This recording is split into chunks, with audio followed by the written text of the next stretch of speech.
Hey, what is this in 3 on my soundboard? What's in 3 on my soundboard? I think that was PA. So I can turn it down. Nobody's using it. Word. Bring it on.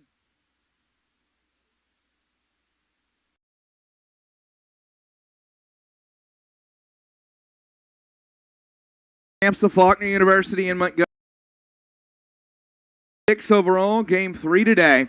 NAIA opening round Montgomery bracket. Jeremy Smith alongside Carter Moles bringing you the action for this one. One very good baseball team will go home at the conclusion of this one. St. Thomas has already sent a good baseball team home today as Our Lady of the Lake was eliminated in the 11 o'clock game.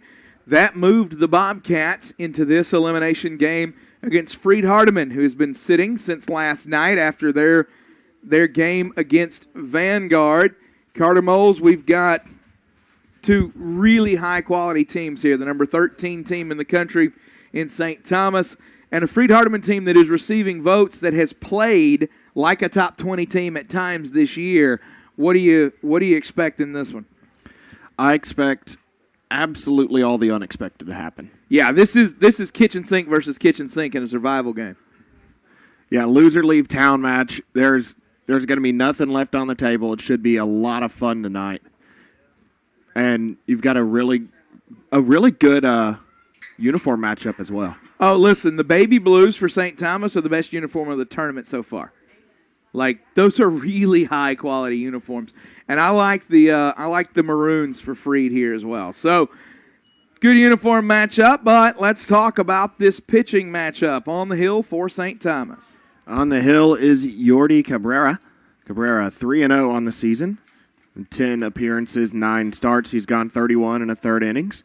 He's given up 43 hits, 24 runs, all of them earned, 39 strikeouts, 18 walks, 2 doubles, 3 triples, 4 home runs. Opponents hitting .301 on him with a 5.63 ERA.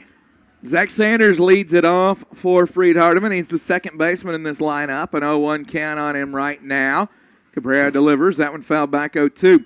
Batting second is third baseman Will McCall. Batting third, first baseman Josh Sears. Cleanup hitters the catcher Bo Simpson. Good to see Vaughn Watson back out there tonight after an injury. He's the DH and batting fifth. The center fielder is Dom Pisano batting sixth. Riley Perks, the right fielder, batting seventh. Shortstop Dylan Ludd eighth.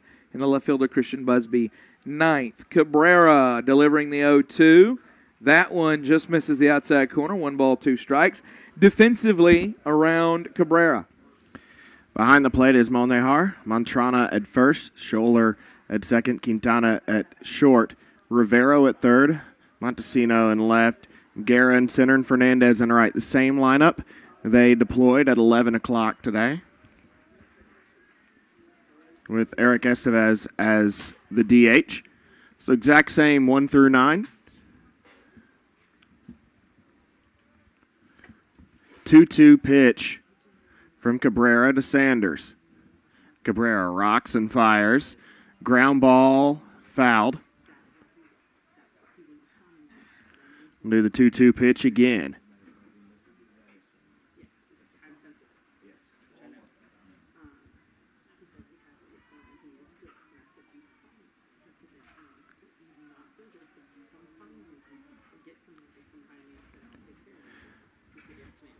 Sanders, 309 on the season, 389 on base. The delivery, ground ball right up the middle, good effort, but a leadoff single from Zach Sanders. Nice battle, and first advantage goes to the Lions. That'll bring Will McCall up to the plate. McCall sent one into the stratosphere earlier. McCall, with the Josh Sears level power that he showed in last night's game against Vanguard. Zach Sanders aboard right now. McCall to the dish. So as you noted, great work by Sanders to win a battle against a really tough arm in Cabrera, and Cabrera gets McCall to pop up. Does somebody have it? Twilight here in that in-between with the lights coming on. Scholler nearly lost it, but he's the one that ends up collecting out number 1. Yeah, it could have been challenging. Scholler able to handle it, though. First email of the night comes in from Susan Lankford. She says, good evening. Dalton Lankford's family watching from Granite Quarry, North Carolina. Go FHU Lions. We have really enjoyed your broadcast. Thank you so much. Thank you, Susan. Josh Sears to the plate. Sears, the All-American, received the Barry Bonds treatment in the first game of the tournament. 4 walks, 3 of them intentional. He got 1 official at bat. It was a single. Vanguard came and got him last night. I challenged him in each at bat and ended up hanging an offer on Sears. 1-0 on him right now. Cabrera got to be very careful. 380 average, 20 homers, 52 RBIs, and a 507 on base percentage. High chopper, third baseman Fields flips and got him. Rivero fields it and went backhand on the toss to second. It's the only way he had a chance, and he ended up making the play. Yeah, it's a beautiful play.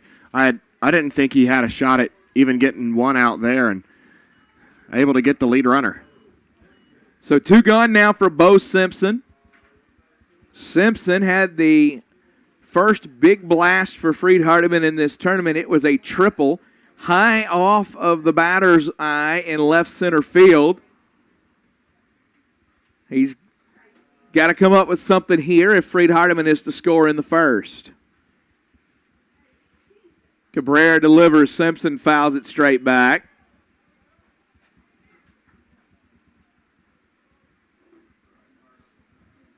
Simpson, 344 on the season, 414 on base, 39 RBIs, and 6 home runs.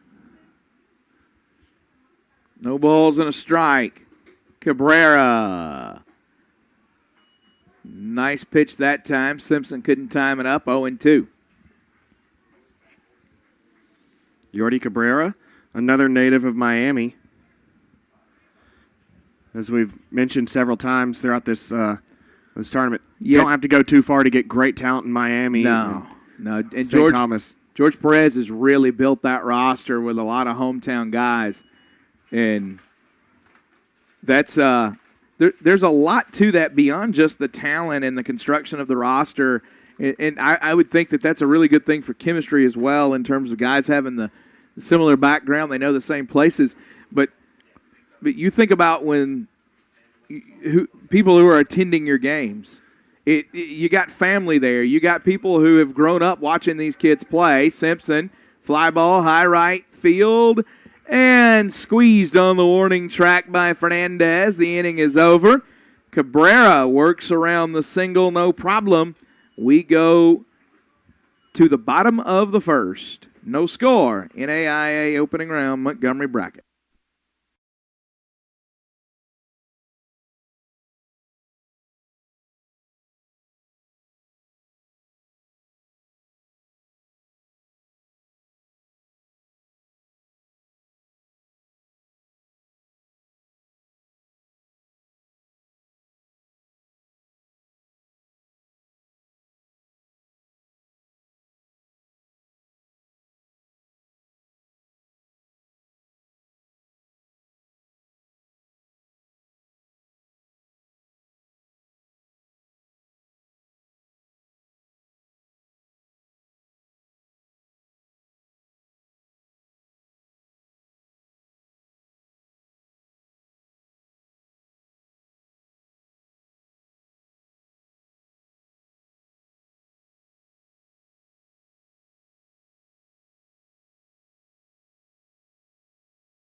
Montesino leading off here.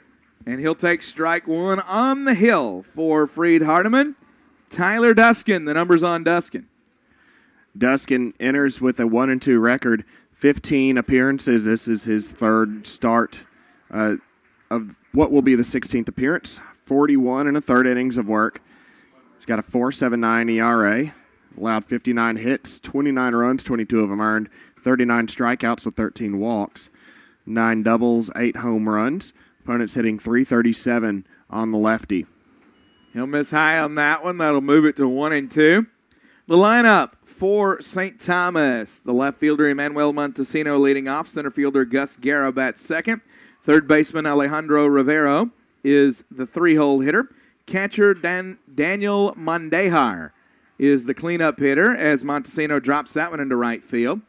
Fifth place batter, DH Eric Estevez. Six-hole hitter is the second baseman, Chris Scholler. Andrew Fernandez, the right fielder, bats seventh. First baseman, Brett Mantrana, bats eighth. And the shortstop, Adiel Quintana, bats ninth. Gus Guerra to the plate. Chance to get something going for St. Thomas here in the bottom of the first. Duskin working from the third base side of the rubber. The lefty from Hazel Green, Alabama, gets the side. He'll throw over. Nice quick move, and he got him. What a move. Tyler Duskin on that pickoff move never goes with the full arm action. Otherwise, he wouldn't have got him. It's that quick sidearm, and man, that's a good move. Yeah, Montesino didn't have a chance on that move. That was well played by Duskin.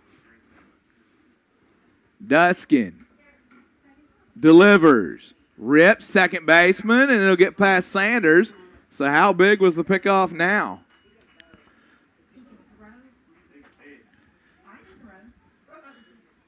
A good hit up the right side for Gus Guerra. Trying to rebound after a base running error. So Guerra aboard for Alejandro Rivero.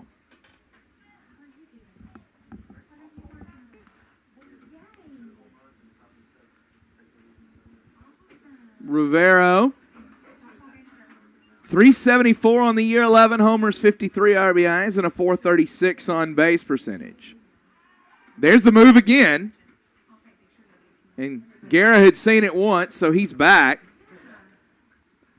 Listen, if that works more than once, I say intentionally walk everybody and take your chances. I mean, instead of trying to get the out at home, we'll just go to first. Yeah. That one over for a strike.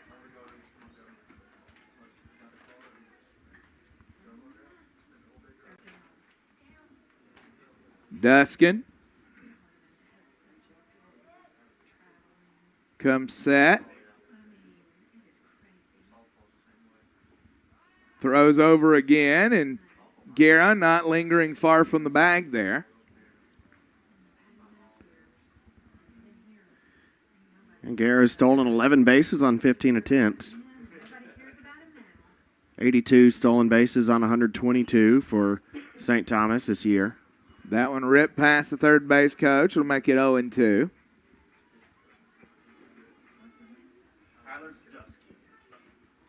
First email from the Beecham family tonight. From Sheila Beecham. Says Hunter Beecham's grandparents watching in Lexington, Tennessee. Great to hear from you guys. They give us a go, Lions. Duskin delivers, misses away. Throw down. Guerra back safely, 1-2. A lot of concern right now for what's happening at first base from the Lions.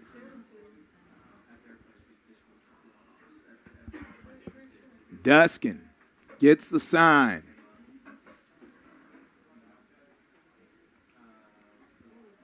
Just misses there, and just misses Rivero. 2-2.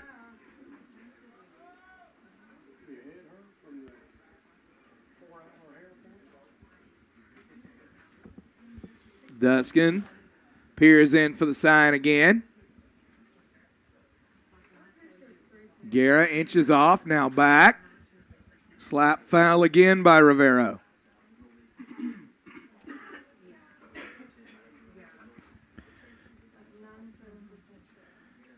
It feels like Duskin's thrown more pitches than he has. That was number 11. Duskin throws over, chases him back.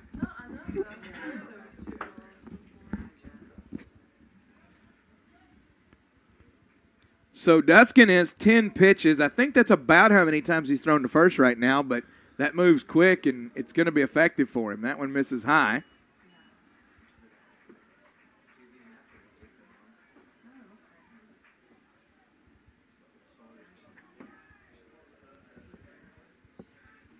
Rivero, full count on him, payoff pitch coming.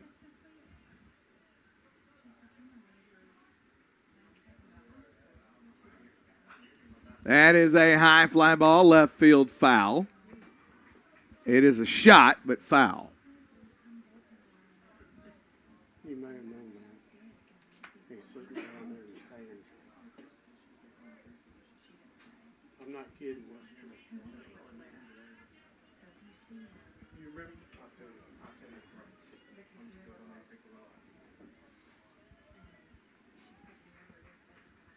you. Duskin throws over again. Garrett's back.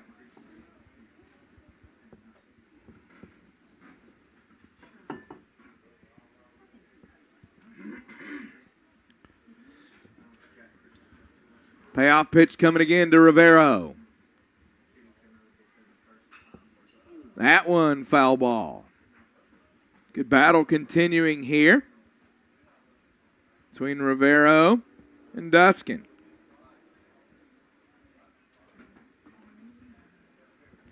This will be the 9th pitch of the at-bat coming up.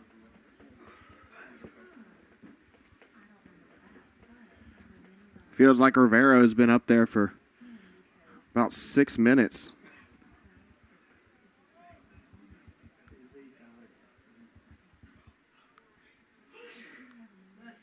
Tyler Duskin.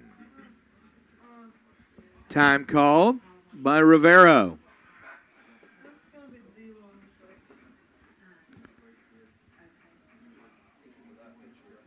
Ken Leatherman emails us, says, love the Baby Blues. These guys rate Go Bobcats from Ken and Davey. I'm telling you, these Baby Blues are legit. And Rivero will head down to first.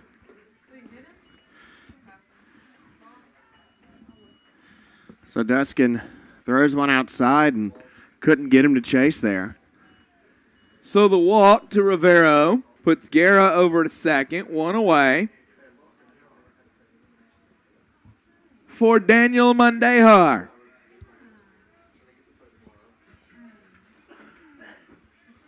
I'm telling you, we have gushed about him, but it feels like Daniel Mondejar could get called up by the Marlins tomorrow. Like, really, really good player. Duskin checks, fires. That one misses. 1-0 count.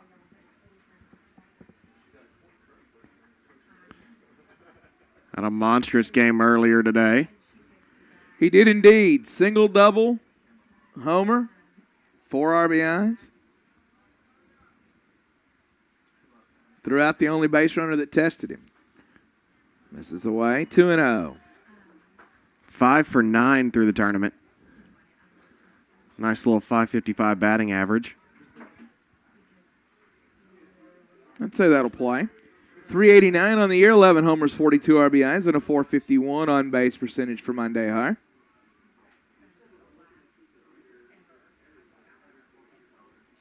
Duskin delivers. That'll miss high, 3-0.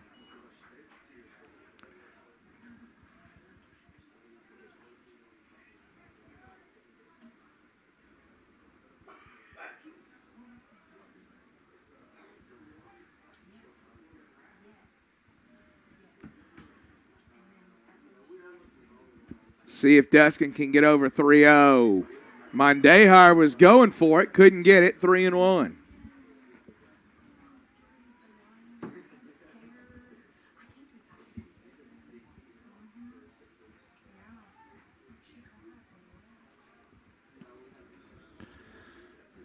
Three-one count to Mondejar. 3 balls and a strike. Duskin delivers. That one hit.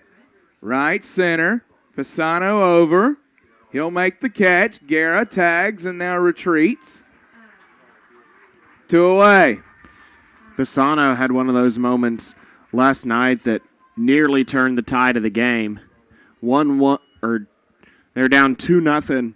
Get a solo shot from McCall, and then he hooks one just foul. That would have tied it up. And 2 home runs on the same inning.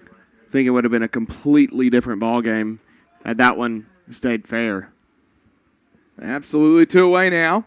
For Eric Estevez, he had homer yesterday. 303 on the season, a couple of homers, 14 RBIs, and a 450 on-base percentage. He'll foul that one away. Switch hitter in this lineup.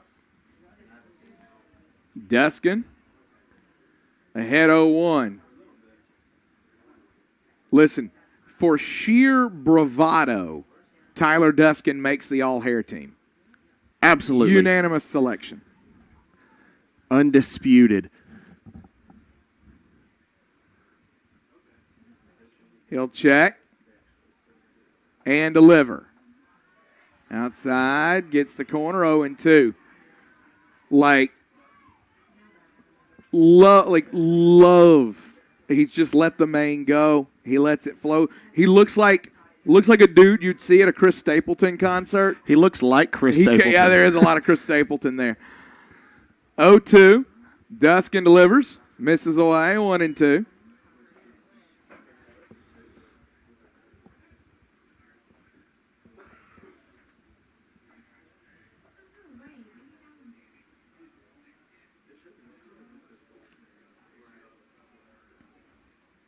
Ball and 2 strikes.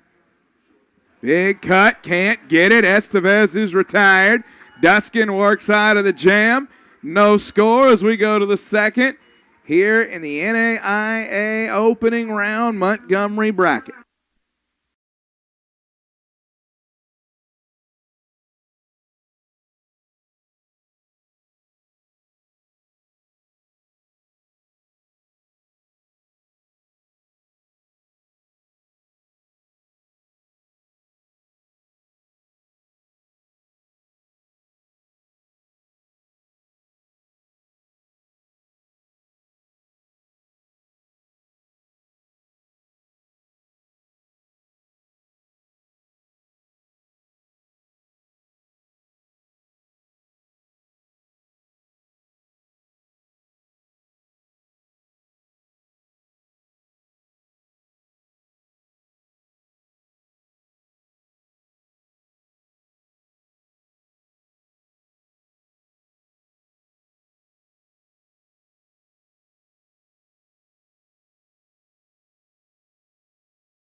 Watson, the DH, leads off the second.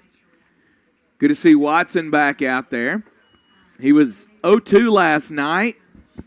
Kind of injured himself on a swing and had to leave the game. With an 0-2 count, Dalton Langford came in and had an epic battle with about 12 more pitches. Probably the best at bat that you can have without reaching base. It's the best fly ball to center field I've ever seen. He just battled his way out of an 0-2 hole and just a lot of fun to watch. Watson fouls that one back. On the year, Watson hitting .303. 8 homers, 38 RBIs, a .374 on-base percentage. He hit the first home run here in the Montgomery bracket in yesterday's game against Our Lady of the Lake. Ball and 2 strikes on Vaughn Watson right now. Watson, a native of Potts Camp, Mississippi. That one will miss, 2-2. He transferred to Freed-Hardeman from Lipscomb. Cabrera gets the side and delivers. Chopper up the middle, and that'll get through for a base hit.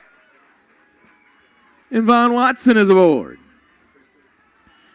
Email comes in, says hello from Dalton Langford's grandparents in Concord, North Carolina. Go Lions again.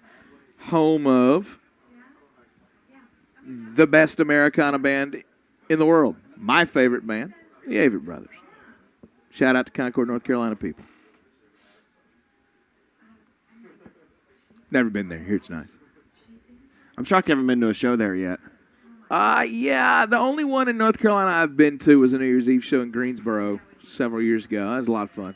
That one misses away. Ball in, no strikes.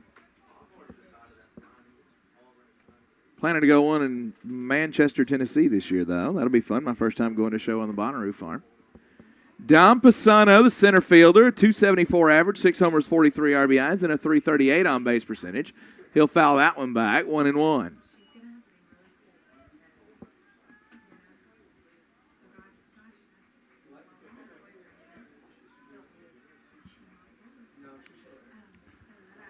Ball and a strike. Pisano batting .274, .338 on base. Great bunt here. Picks it up and fires, does Rivero. Nice dig over there. And Mantrana played that one quite nicely. Soft hands. Yeah, played a little bit like a hockey goalie. Yeah, I was going to say. Take it right in the breadbasket. Vaughn Watson just took off. He realized that they weren't paying attention to him. And they'll say he tagged him out. So Watson tried to sneak off, and you're going to have to help Daxtats not collapse at the end of that one. So Watson is erased. He tried to sneak one by. Cabrera flipped it to Rivero. So officially that's all still part of the same play.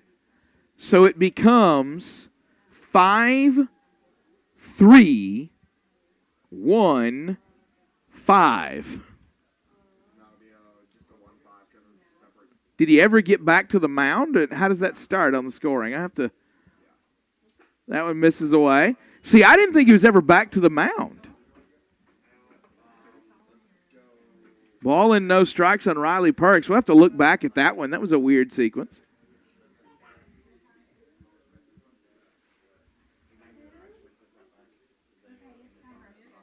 That one will miss away. 2-0.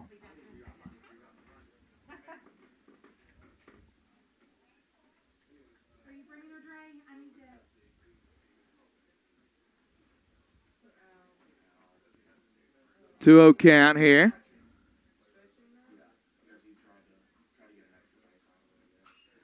High fly ball, right field should hang up.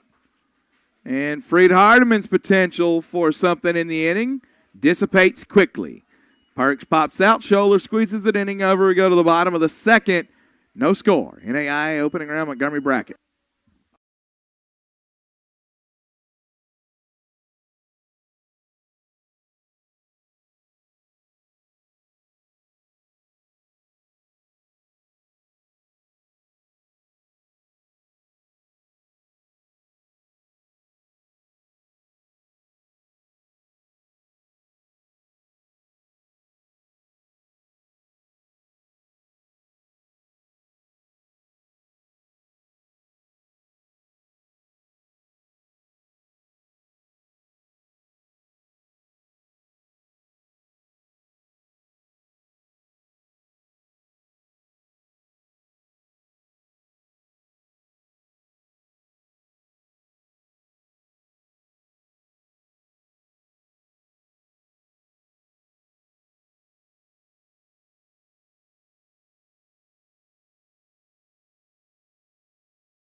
scoring there on that play with Vaughn Watson is a 5-3-1-5 because Cabrera never got back up on the mound to reset for the next sequence. The defensive players had never returned to their position. So you scored a 5-3-1-5 even with the delay in the middle. It's a special double play. So if you're writing that in a book at home, that's what we go with. Ball and 1 strike right now on Chris Scholler, the second baseman. Now 2-1. Scholler hitting a .182 with 7 RBIs and a .300 on base percentage. Duskin delivers. Fouls that one off. 2-2.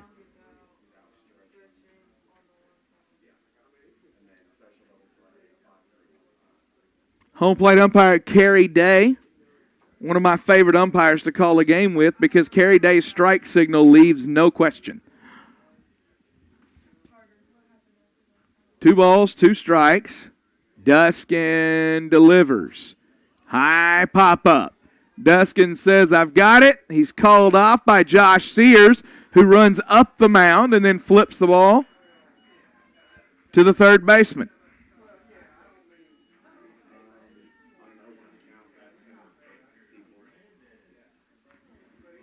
That's going to bring, I apologize, I think I gave you some numbers a moment ago as our live stats are resetting as we're catching up on the previous sequence here. It's going to bring Andrew Fernandez to the plate. The right fielder, 1 away. He'll hit that one. High fly ball, right field. Breaking back and making the catch. So 2 gone now.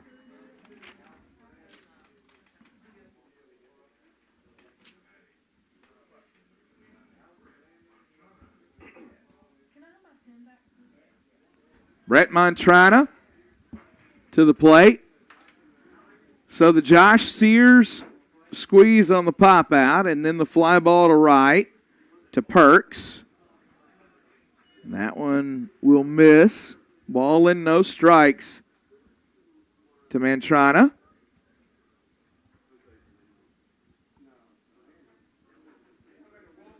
That one misses. 2-0.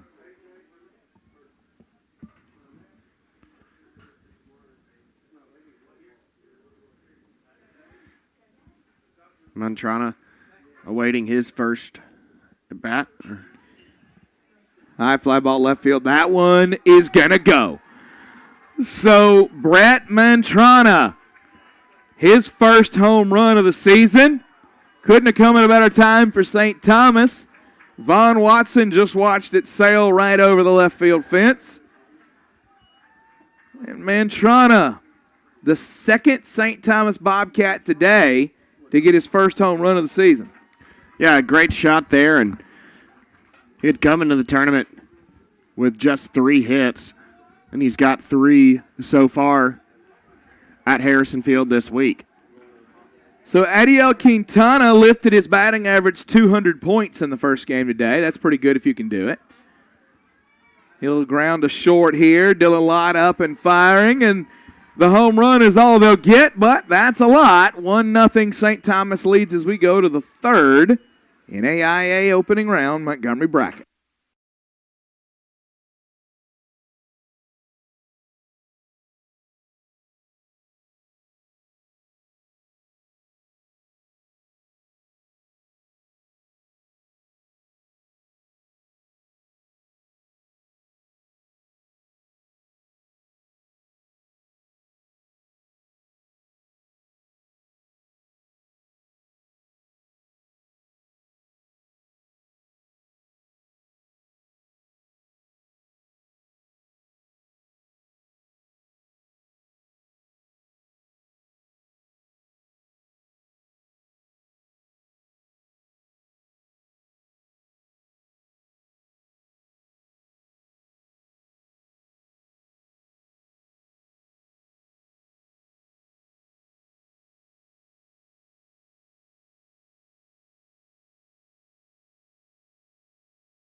Duskin, the pitcher today. We get an email from his folks. Victor Duskin says the one and only long-haired lefty from Hazel Green always has his hair like he likes it. Let it flow, let's go Lions. I just wish I had his hair. Go Lions. Great to hear from Victor, Danielle, Kaylee, and Zoe. Leading off the inning for Freed-Hardeman, the shortstop Dylan Lott. 0-1 on him now as Cabrera comes to the plate. Pulls that one glove side. Hadn't seen Cabrera miss by a lot at all. That's the first pitch that really was well away from the plate. He's been really good. Yeah. Small sample size so far, but lives right around the strike zone. That one hit. Center field. Guerra broke back, now comes on and puts it away.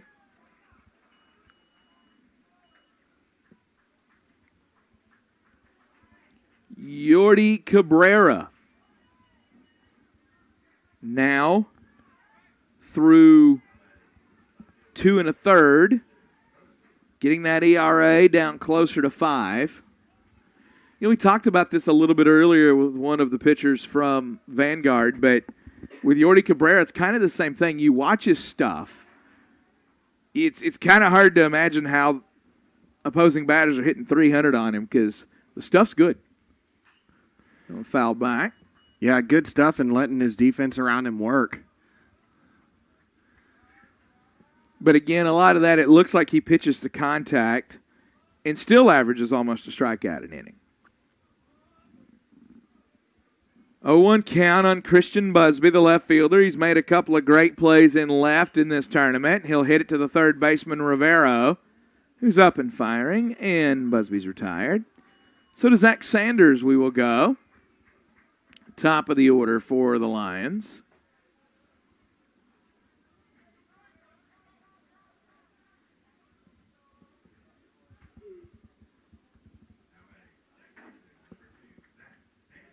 Zach Sanders.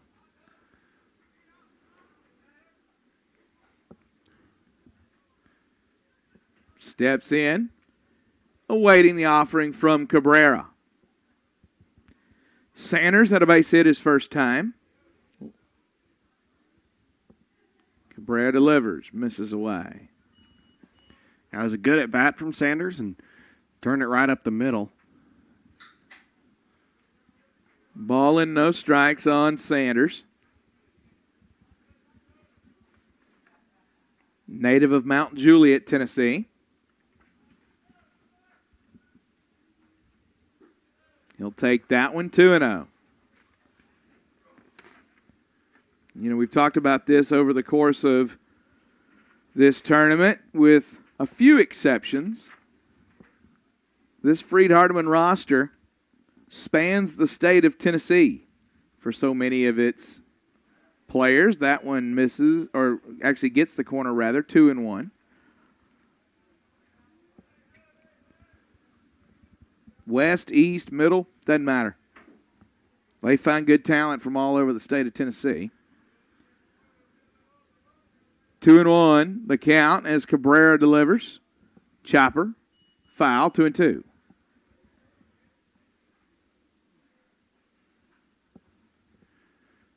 Sanders batting .313 now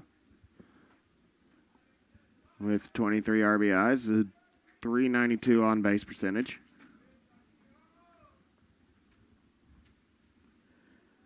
Two balls, two strikes, two outs. Cabrera kicks and delivers. That one misses. We'll go full count here. Payoff pitch coming. This will be pitch number 34 from Yordy Cabrera.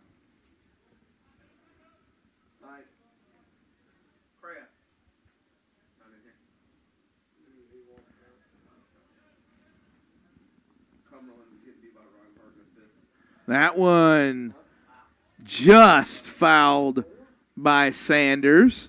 He had committed and just had to slow the bat down enough to get a piece of it to stay alive here. I didn't initially think he got a piece of it, that it just popped free out of the glove, but makes Then a lot you more remembered that sense. Mondehar was back there. Yeah. No things pop free. No. Full count. Big cut, can't get it. Sanders is retired.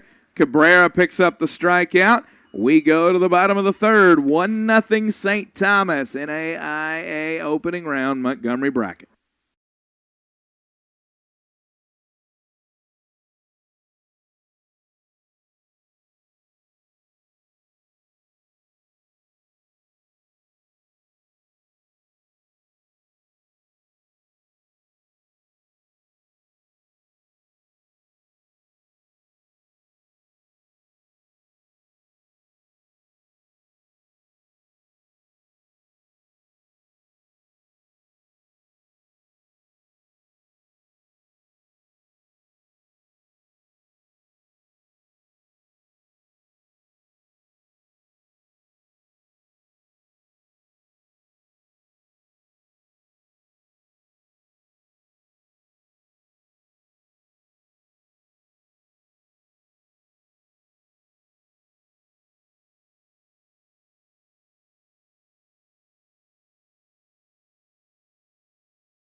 Montesino, leadoff hitter for St. Thomas. Duskin misses high. Got a message in from Blythe Smith. Says that she and her kids are watching and listening. Go Lions. Great to hear from a Freed-Hardeman alum there. That one sent to left field and foul. 1 ball, 1 strike. Montesino single to right in the first inning before getting picked off.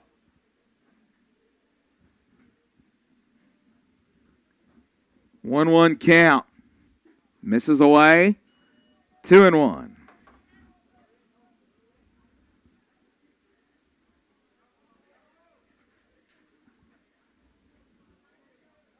Duskin delivers. Now call strike there. Again, Kerry Day leaves you nothing to wonder about on his strike call, and that's a broadcaster's dream.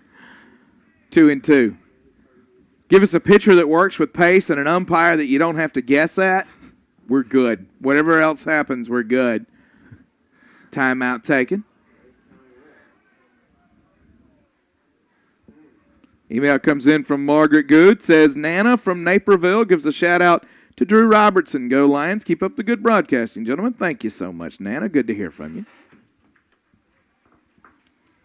That one fouled off. Is Montesino looking for his second hit of the day? Montesino was a victim of that devastating pickoff move from Dustin in the first after he singled to right. He'll keep his at-bat alive by getting a piece of that one.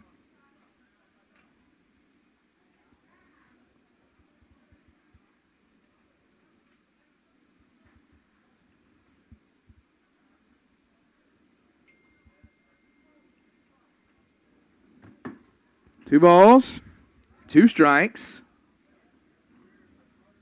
for the leadoff man for the Bobcats.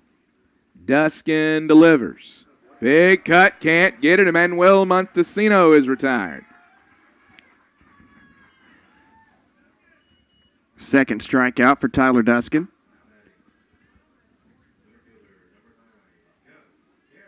Gus Guerra to the plate. He's 1 for 1. Singled his first time. As Duskin delivers, we'll watch that one fouled off and reset for you the stakes here. One of these two teams goes home after this one. The winner advances to 3 o'clock Wednesday to take on Vanguard for the right to advance to the championship round. The winner of that game faces Faulkner in the championship round and would have to beat Faulkner twice. That one misses away, 1-1. So it's all about pitching efficiency and timely hitting the rest of the way for these teams. Yeah, and survive and advance. Absolutely the motto. Doesn't matter how you get it done, you got to get it done, though. That one breaks back over. Dylan Lott behind the bag. Fires. Tough runner in Guerra. Beats it down the line and an infield hit.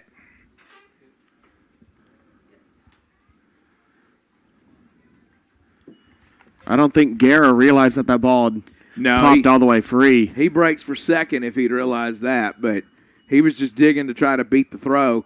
Dylan Lott gave himself a chance on that one, but it was such a slow bouncer. Alejandro Rivero.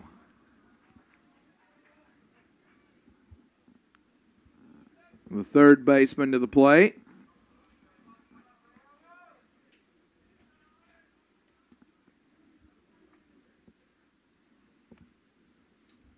Duskin fires strike one.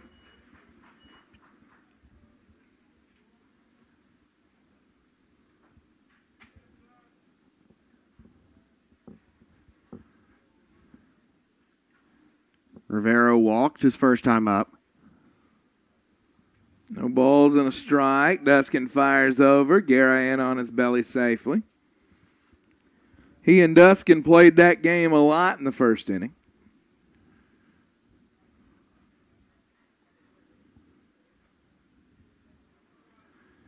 With Rivero at the plate, it was a long, nearly 6-minute at bat, it felt like. Rivero fouls that one back.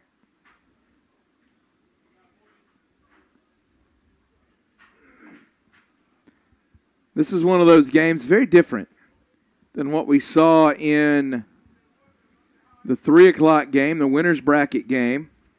There was a lot of pace to that one. Both teams playing pretty loose. The stakes mattered, but it wasn't season on the line stakes. This is season on the line stakes. This is the game within the game, the chess match. You're going to have it all night long. It's why we're 2.5 innings in, and it's been 50 minutes. Ball and 2 strikes. You know, at this stage, one mistake could be it for your season. And you don't want to hang a pitch. You want to make sure you've got everything right.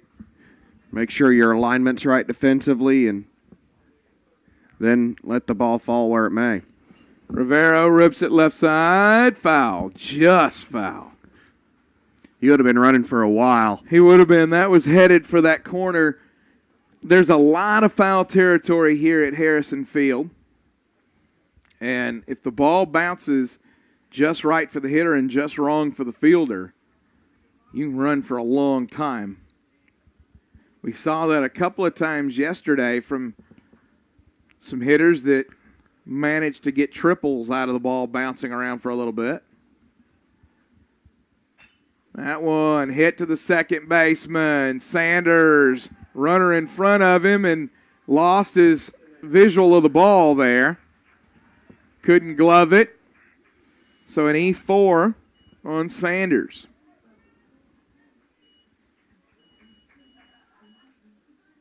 I would assume you're the official score. Yeah, definitely an E4 there. Yeah, I think he's got the play at first if he makes the play, gloves it cleanly right there. The play at second he's not going to get. And it's, to me, it's a little cruel that the ruling is like runner runs in your way and you lose sight of the ball. Yeah. That counts, but that's the letter of the law. Daniel Mondejar takes ball 1. Email comes in from Laura Lewis, Nathan Lewis's grandparents, watching from Lexington in Nashville, Tennessee. Duskin delivers. Big cut from Mondejar there. You're right. Baseball scoring sometimes is very cruel because you can not give a ton of effort to get to a ball and it can be a hit, or you can give max effort to make a play and it can still be ruled an error. Yeah, you could make a diving 3-step stop at short, but then you throw the ball over the first baseman's head, and it's an error. Yeah. Whereas Even if though you let it go to left lazily, it's nothing. You're fine. 1-1 count on Monday High. That one misses high. 2-1.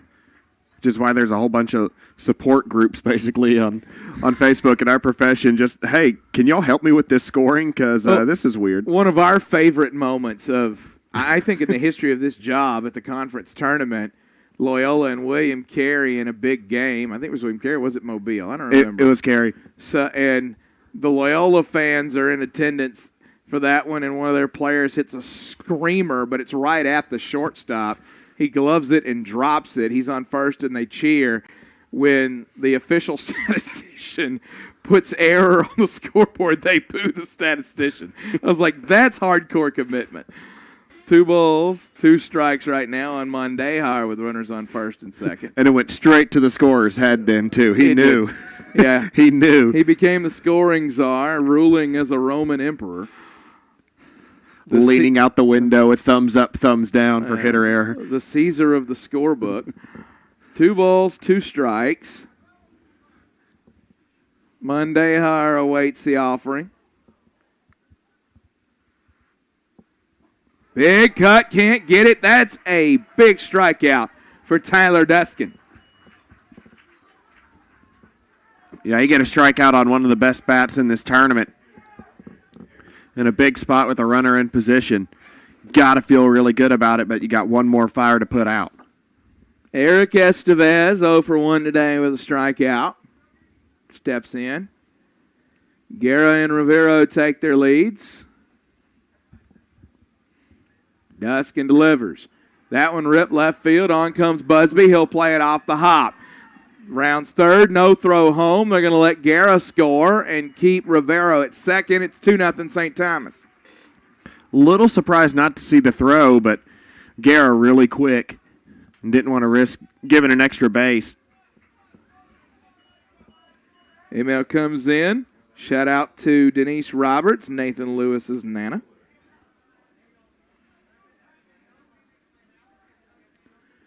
It's going to bring Chris Scholler to the plate, the second baseman.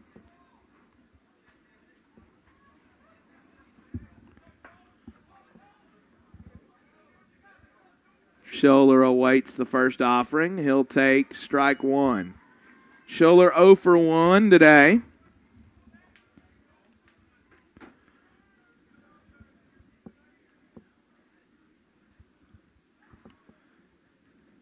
Duskin delivers. That one flared right side. Sears backtracks. He'll squeeze it. And the inning is over. But St. Thomas adds another. They lead. Words are hard. They lead 2-0 going to the 4th. NAIA opening round Montgomery bracket.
McCall leads off for Freed-Hardeman here. McCall 0 for 1. Cabrera with his 36th pitch. That one gets over for a strike, 0-1. Cabrera's worked 36 pitches now, 24 strikes. So, give me an update here. Who is Mount Vernon Nazarene playing? Because I'm seeing that they scored 14 runs in the first inning.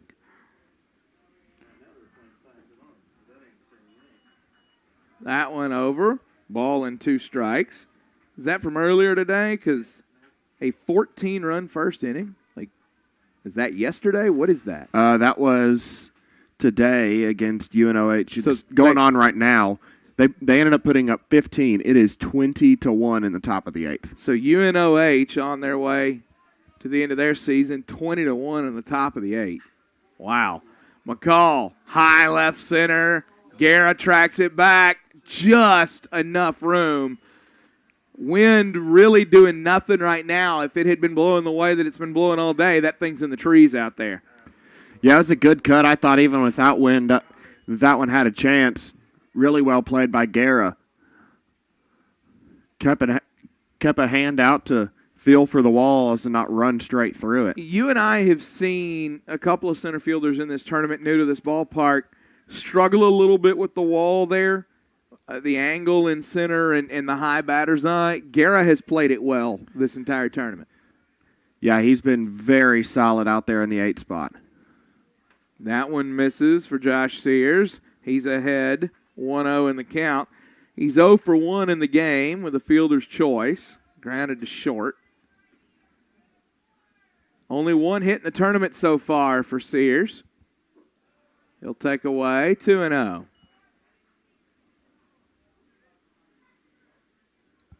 Mid-American Nazarene currently up on Science and Arts 6-2. What inning? In the 5th. So Science and Arts on the brink of potential elimination, needing a rally. 3-0 count for Josh Sears. Cabrera delivers, takes inside, ball 4.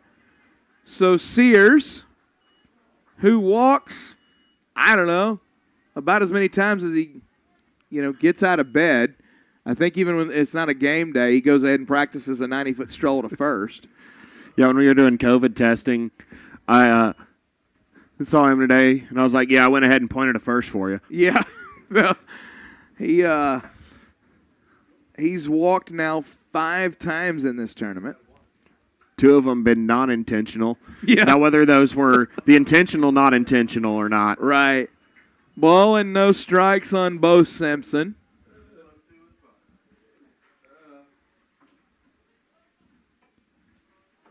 The catcher for Freed-Hardeman, 0 for 1. He flied out to right his first time. Cabrera delivers. That one, foul territory. Giving chase is Rivero. It'll get out of play. So around the country, some pretty interesting scores today.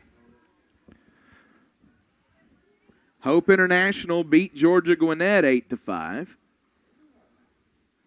Reinhardt currently beating Cumberland's 4-0, so 2 1 seeds on the verge of elimination. So Cumberland's and Science and Arts are going to have, as 1 seeds, are going to have to fight to stay alive. We saw Tennessee Wesleyan, the number 1 team in the country, lose earlier today. They're still in it. They'll play tomorrow. 1-1 count. High fly ball, right field. Fernandez tracks it back, now comes in. 2 away. Vaughn Watson to the plate. Yeah, I believe that's former Faulkner pitcher Izzy Fuentes that was on the hill for Hope International today in the win over Georgia Gwinnett. That he was. And the GSAC Pitcher of the Year. Point Park beat LSU Shreveport 9-7.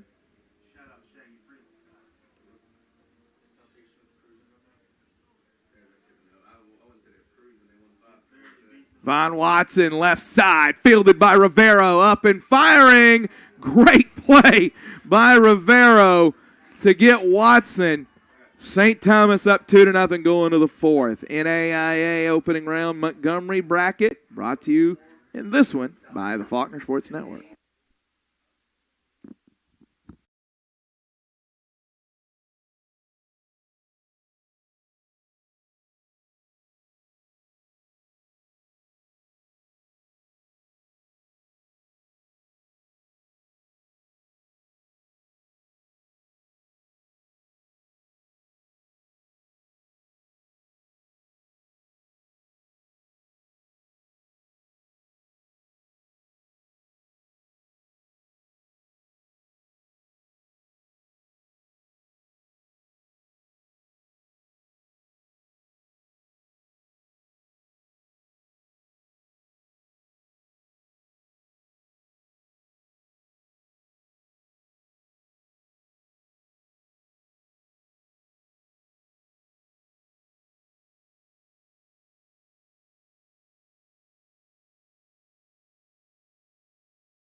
So to continue that conversation that we had going into the break, of the 9 1 seeds in opening round brackets, 6 of them have lost.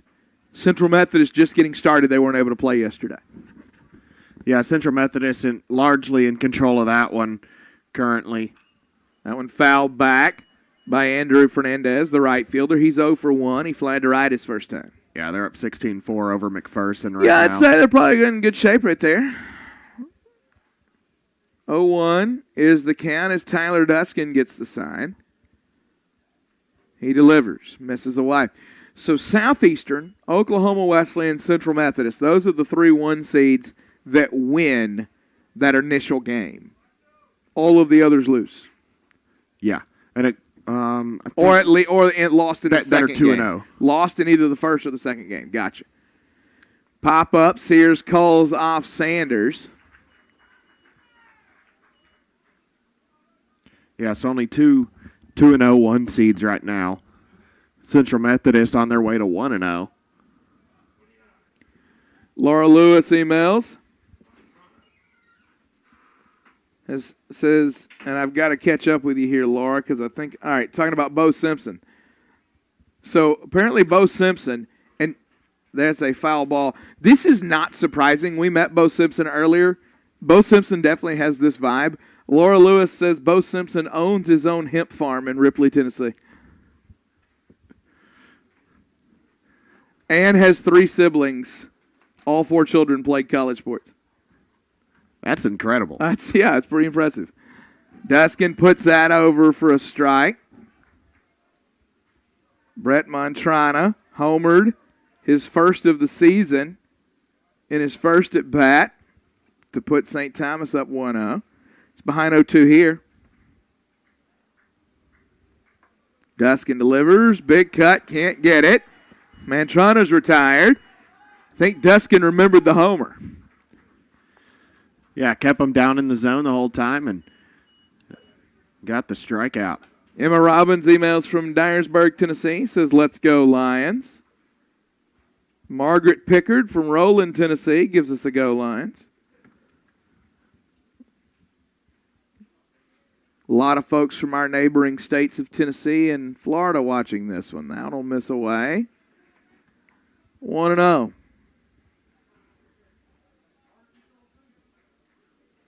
Quintana batting 182 on the season. Came into today batting 0, so that's a market improvement. Got his first hit of the season in game 1 today, and it was a 3-run homer. You know, whenever you can boost the batting average, 182 points. It's a good day. 1-1 count on Adiel Quintana. Fouls it back, 1-2.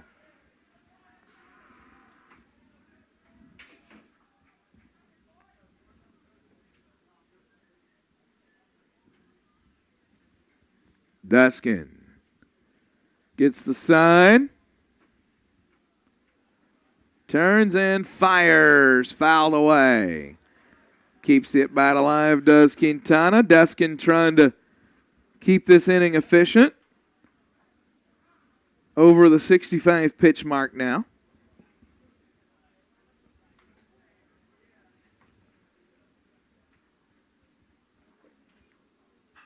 Pops that one straight up. Squeezed by Sears. And a 1-2-3 inning for Duskin. We'll head to the fifth. 2-0 St. Thomas leads. This is the Faulkner Sports Network presentation of the NAIA opening round Montgomery bracket.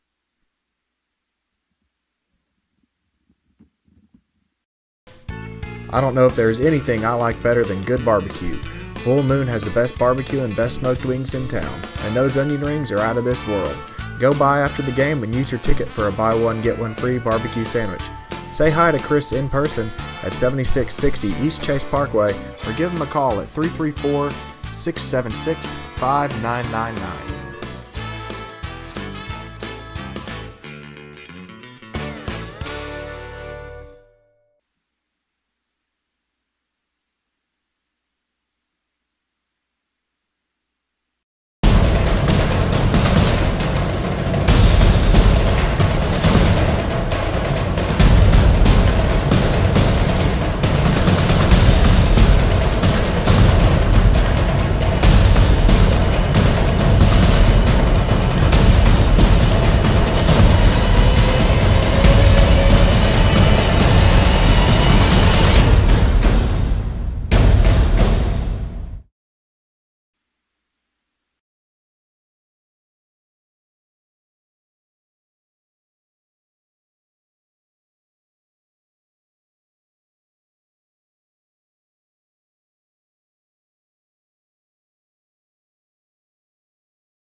Leading off for Freed-Hardeman, the center fielder, the 6-hole hitter.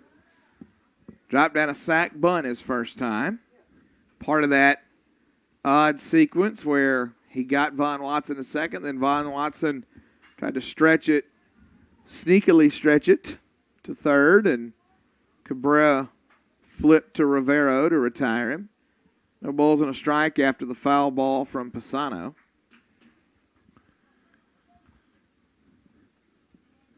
It's rare to see a sac bunt that results in empty bases, but yeah, that's exactly what happened. It is what happened. That one fouled back. 0-2 on Pisano. Hitting .274 this season. 6 homers, 43 RBIs, and a .338 on base percentage.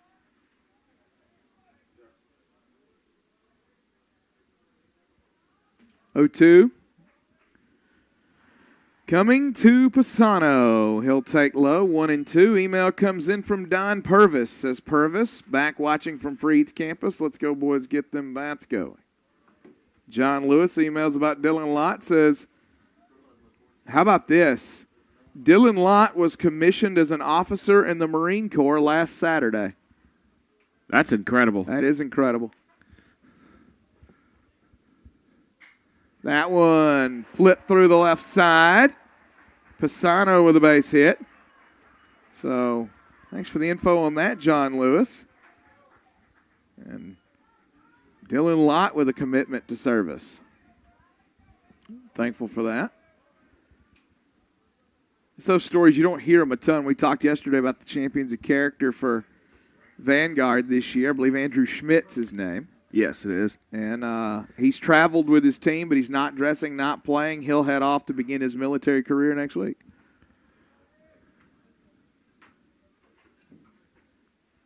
Riley Perks to the plate, the right fielder. The throw back to first gets away, but not far enough. Pisano stays there. Yeah, I'd asked Coach Peck. I was like, hey, Coach, who's y'all's champions of character? Because each conference does it a little bit differently, announce it at different times, and they're what they hadn't released who their champion of character was, and I asked him, and he was like, well, we're actually going to have a team vote today on that, and he was like, you know what? No one's going to object to this. It's Andrew Schmidt. He's going to the military next week. Wow. Ball and no strikes as Cabrera misses arm side on that one to Perks.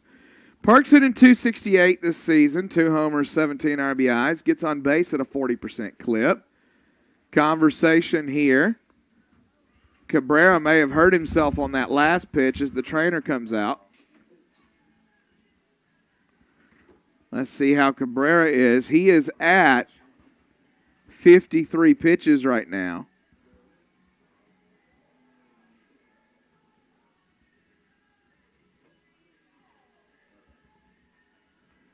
They'll check on him.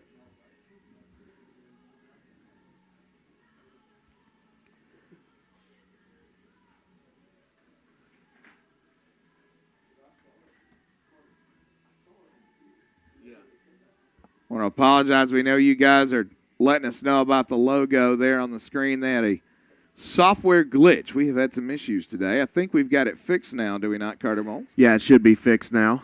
Good deal. Producer on top of it. It was showing that it was cleared off on the software, but it hadn't taken off yet. So. Software's been glitchy today. The computer would like us to let it rest. Well, you know what, computer? I would like to rest too. Deal with it. So the bigger story right now is that Yordy Cabrera appeared to have injured himself on that last pitch. He missed arm side and then immediately looked awkward and uncomfortable. The trainer came out. They're going to lift him from the game. 53 pitches for Yordy Cabrera. 4 innings, 3 hits, 1 walk, 1 strikeout. And this is a big blow for St. Thomas because Yordy Cabrera was really, really good today and looked like he was ready to go 7, 8, 9 innings the way that he was throwing. As is, they're going to lift him. We'll get a pitching change. We'll tell you about the new pitcher in a moment. This is the Faulkner Sports Network presentation of the NAIA opening round Montgomery bracket.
from Lewiston, Idaho, and he gives us a go Bobcats.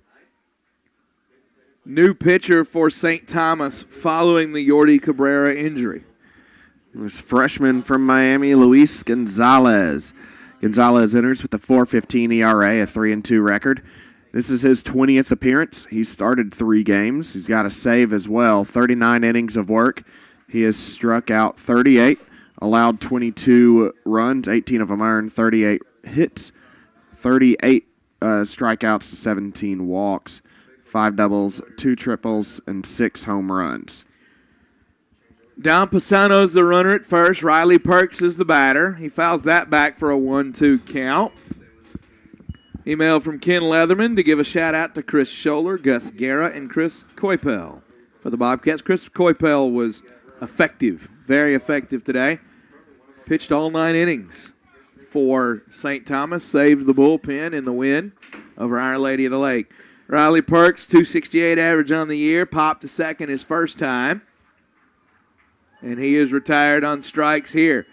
So a good start to the ball game for Luis Gonzalez here in the 5th.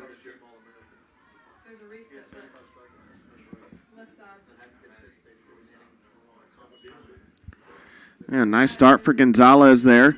Come off the pine pretty cold, and you got to warm up and on the mound and get a strikeout to start your postseason or your national tournament, anyways. That one misses high for Dylan Lott. 1 ball, no strikes. Lott, as we heard a moment ago, from an emailer, tells us that he's been commissioned as an officer in the Marine Corps. It's pretty interesting. Lott awaiting the offering from Gonzalez on a 1-0 count. Now it'll miss away 2-0.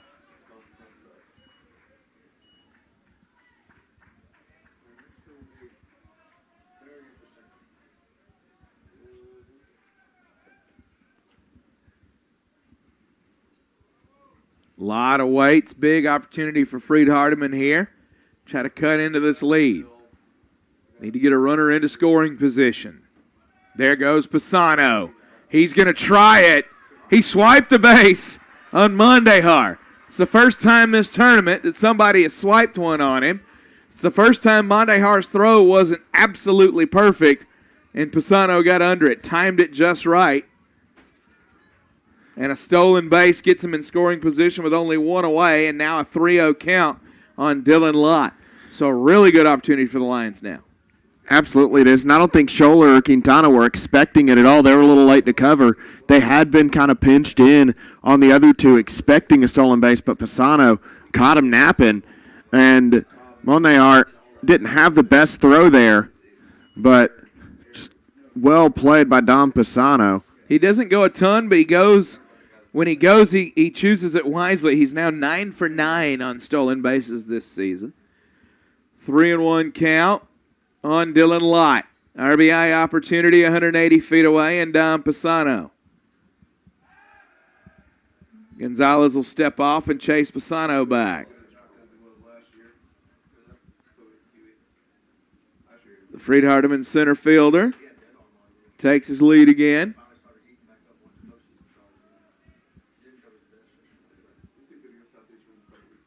Gonzalez delivers. Big cut that time. Lott can't find it. So Gonzalez has worked his way out of a 3-0 hole.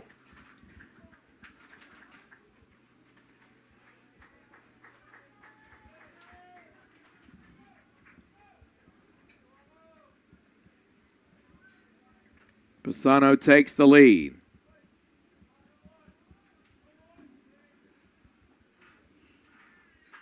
That one fouled back.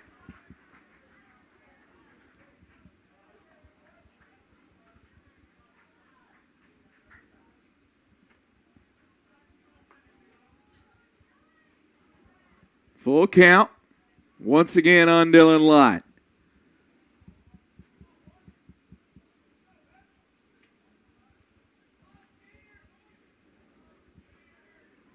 Gonzalez sets. Checks Pisano and delivers. Bounces that one in the dirt, and Dylan Lott's aboard. That may have even hit the grass. So Christian Busby, the 9-hole hitter to the plate. The left fielder, Mondejar, out to give the signals. As he does, email comes in from Jose Machado. Says shout out to Albert Soto watching the game in Miami and also transmitting with Negative Nelly Radio. Go Bobcats. So good to hear from you. Jenny Molnar emails us. Garrett Molnar is our favorite player. He's a senior with the Vanguard Lions, and so they're tuning in to watch this one, see who Vanguard's going to play tomorrow, and they're complimentary of the broadcast. And Busby fouls that one back. They hit us with our contraction of y'all, the Yes. U apostrophe all. That's what it is. I mean, so great. Thank you so much, Jenny Molnar. Great to hear from you. We got to meet Garrett earlier today as we were part of the COVID testing efforts, and incredibly nice young man. Very impressed with the Vanguard team. No balls and a strike right now on Christian Busby. That's my favorite text from you ever. Perfect gift. Busby hitting 200 on the year, a homer, 21 RBIs. He's due for one right now. That one in the dirt, 1-1. Nearly got it on that last pitch, too.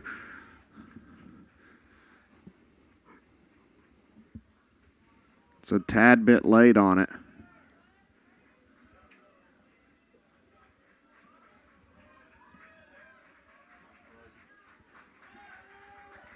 One and one.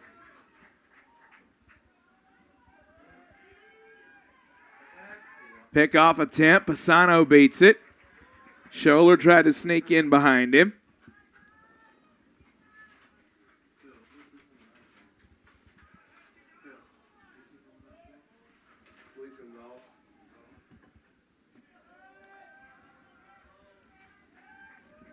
One and one.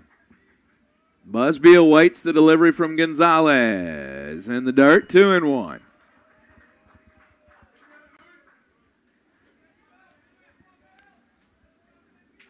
See a couple of our Faulkner players here taking in the game. It's rare that they get to sit here and just watch baseball. 2-1.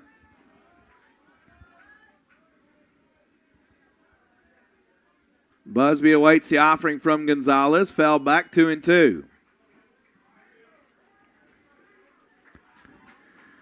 We've seen a lot of players racing out of the dugouts to try and get the foul balls. It's contagious today. Yeah. We saw Stafford Quinley run a good 200 feet earlier to go chase one in the corner in a dead sprint, which is collectively probably more effort than Stafford Quinley has had to put into any of his pitches all year long. 2 balls, 2 strikes to Christian Busby. Gonzalez misses high. 3-2. Full count to Busby. Big moment for Freed-Hardeman here. If Busby can find a way to reach, top of the order looms with only one away. Busby's turned in excellent defensive play in the tournament. Looking for an offensive contribution here. Payoff pitch coming. That one will miss. They're loaded with one out for Zach Sanders. Big moment for the Lions. Top of the lineup due up. This is the moment you want if you're the Lions. Gonzalez has to be careful here.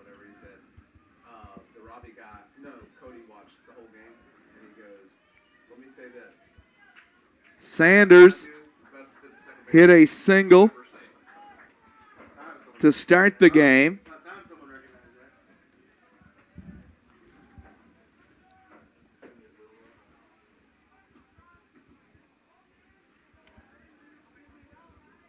Gonzalez dealing with a 311 hitter, 2 homers, 23 RBIs, and a 390 OBP for Zach Sanders.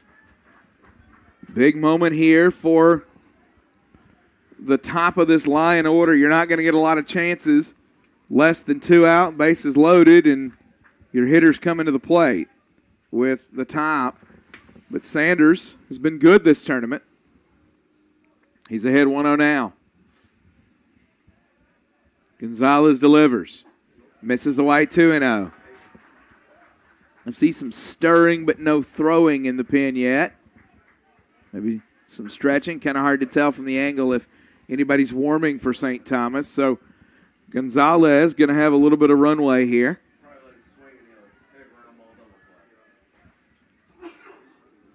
2-0 count to Sanders.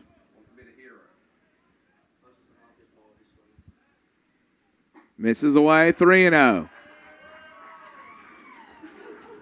I would hope that the bat is decorative here on 3-0 for Sanders. I think I'm letting Josh Sears swing 3-0 anytime he wants, but most everybody else, there's a take sign. Especially with, what is that now, 5 or 6 straight balls? Yeah, 5 straight. That one will miss away, make it 6 straight. They walk in a run. Zach Sanders heads to first. Pisano touches home, and it's 2-1. Coach Perez signals to the pen, and that's going to do it for Luis Gonzalez. So 2-1, bases loaded, 1 out. McCall followed by Sears for the Lions. A new pitcher coming in. We'll tell you all about him when we get back. This is the Faulkner Sports Network presentation of the NAIA opening round Montgomery bracket.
In the tournament for Joel Rivero. He pitched against Faulkner yesterday, Cardinals.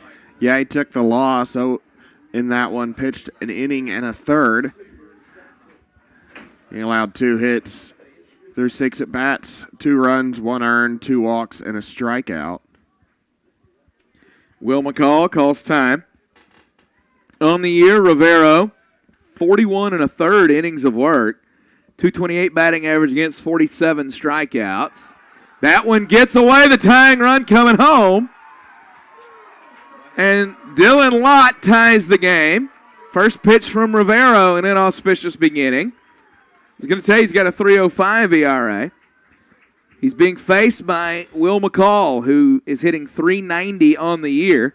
2 homers, 14 RBIs, a .438 on-base percentage. McCall hit one out yesterday, hit one in his first or second at bat today that just missed getting out of here. All in, no strikes. First base open now. McCall fouls that one. So I'm just going to go ahead and talk sequence with you. If you get McCall here, first base is open. Is there any need for Josh Sears to wear the elbow guard, or do you just point to first? We saw that a lot yesterday. Now, we also saw Vanguard come and get him, too. McCall can't get that one, 1-2. I think a lot depends on how Rivero does with this at bat. If he's efficient with it, gets a little confidence. Then I think you let him pitch to him. If he's scattering, big cut, can't get it. McCall's retired, so I think now maybe you're pitching to Sears. I think so. Josh Sears strides, and they just stopped him. They said, don't even come. Your presence is not required in the batter's box. Heading on down to first. Yeah, puts the force on at all the bases, so try and get a double play ball and get out of it. Yeah, the force is really the reason they did that one. Yeah, that's the added benefit of it. But, the force had nothing to do with that one. They just, home plate umpire Kerry Day eschewed Josh Sears. Sears was approaching, and he just waved him off. It wasn't even a point to first. He just eschewed his presence. That was a go on now. Yeah. That's it. You know better than to come over here. There's really no point. So the bases are loaded now for Bo Simpson. Good matchup here for Rivero, the one that George Perez picks. Simpson 0 for 2. He is capable. Yeah, we talked about in the first game that he may be the dude that has to deliver the most for the Lions, and with Josh Sears going to be given a bonds treatment for most of this tournament. Yeah, that's now 6 walks for Josh Sears in the tournament, 4 of them intentional. And Bo Simpson called upon to produce here. See if he can. He's ahead 2-0. Joel Rivero working third base side of the rubber. Delivers. Right back up the middle and a base hit for Bo Simpson. That's going to get one home. Sanders round second. He'll head home. It's a 2-run single for Bo Simpson. And for the first time this tournament, a team pays for walking Josh Sears.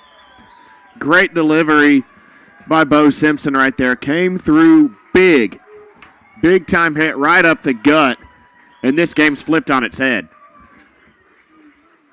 Dejard Kimbrough checks in at first for the catcher Simpson. Our buddy, I'm going to call her a buddy now. She's been very positive. Jenny Molnar hits us up, says, great job calling the game. She can come out to California. Well, I'll come visit San Diego anytime when the world returns to normal. One of my favorite places I've ever been. I don't know where Vanguard's campus is, but I'm sure it's not too far from San Diego. Vaughn Watson to the plate. Sears out at second. And the runner at first. Dejard Kimbrough. Oh, I think I've heard that name before. Yeah, we've heard it a time or two here. Well, it's a Faulkner graduate who is playing his graduate school year here at Freed-Hardeman. So Dejard Kimbrough over at first. Ball and no strikes to Vaughn Watson. Watson hitting .308, 8 homers, 38 RBIs. That one misses. 2-0. Email comes in from Jordan Garcia. Says, this is Coach Mike from Manteca, California. I hope I pronounced that right. Just wanted to give a shout out to number 4, Dominic Pisano. 2-0 count to Vaughn Watson. His team up 4-2. That one breaks back over late, 2-1.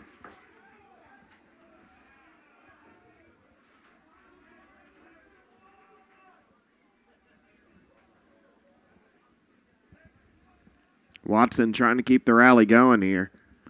Sears and Simpson with modest leads.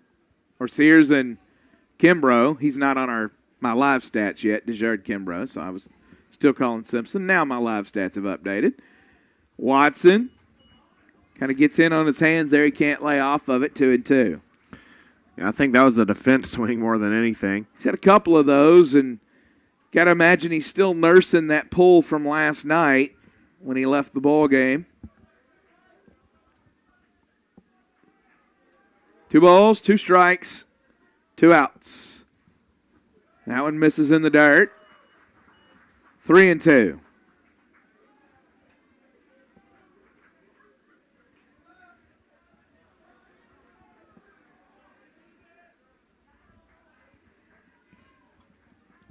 Full count, payoff pitch coming. Big inning for Freed-Hardeman. They put 4 up, trying to add more.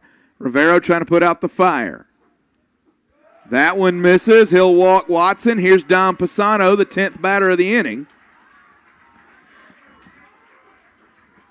Pisano got all this started 2 pitchers ago, 4 runs ago.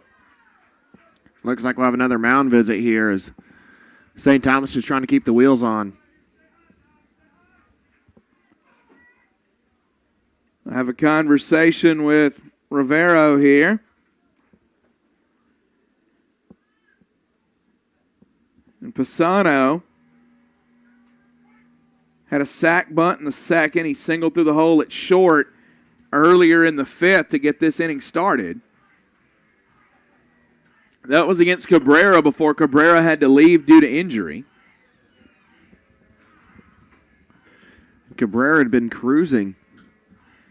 Really was, and, you know, you can have a deep pitching staff, but it is hard to cover when you haven't had anybody warming up and all of a sudden a pitcher gets injured.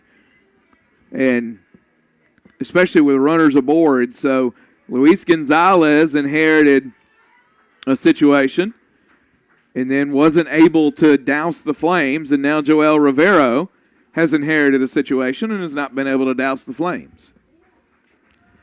Still in the 5th. We've gotten 2 outs over the last 3 pitchers. Dom Pisano to the plate. Bases loaded. 2 away. 6 homers, 43 RBIs for the .278 hitter Dom Pisano. With 2 outs, put it in the outfield, and Kimbrough can probably score. Little miss away. The California native playing his college ball in Tennessee in the opening round in Alabama. Small college baseball is the greatest thing in sports. 1-0 count. To Pisano.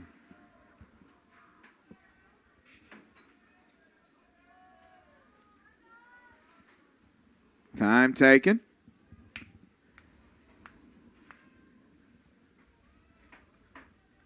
Now we'll reset.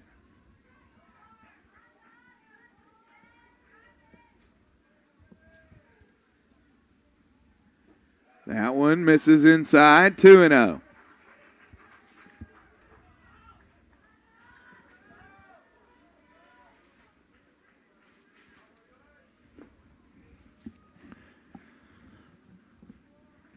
Two-0 count on Dom Pisano. Bases loaded, 2 away, 4-2 Lions lead. Rivero delivers. Pisano rips it down the right field line, and it's fair. That's going to get multiple runs home here as it gets into the corner. They're going to send everybody. It's a 3-run double for Dom Pisano, and the Lions have erupted for 7 here in the 5th. A brilliant hit down the right field line. Great base running. And Dom Pisano started this inning, and he put a massive punctuation mark on it, and I don't think they're done yet. 2 hits in the inning, a run and 3 RBIs, and he's standing out at second, and George Perez is coming to get Joel Rivero. St. Thomas is searching for somebody to get him out of the frame. This is the 4th pitcher of the inning. We'll tell you about it when we come back. This is the Faulkner Sports Network presentation of the NAIA opening round Montgomery bracket.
Medina, the new pitcher for St. Thomas, trying to get out of this inning. Riley Perks up for the second time in the frame, the 11th batter of the inning. Don Pisano's out on second base. The second time we've seen Medina in this tournament. He went 1 2/3 against Faulkner, no decision. Struck out 3 in 5 at-bats and walked 1. On the year, he's got a 4.79 ERA, 31 Ks over 20 2/3, and a 2.88 batting average against. 1-1 right now to Riley Perks. Pisano takes the lead.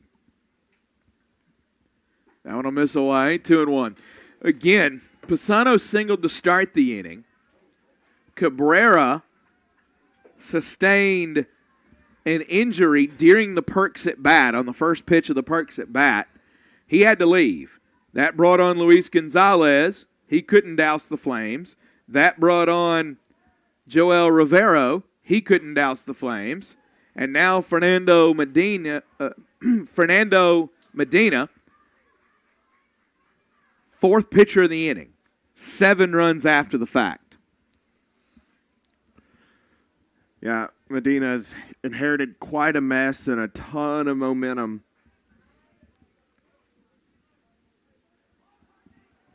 As Riley Perks looking to keep this going.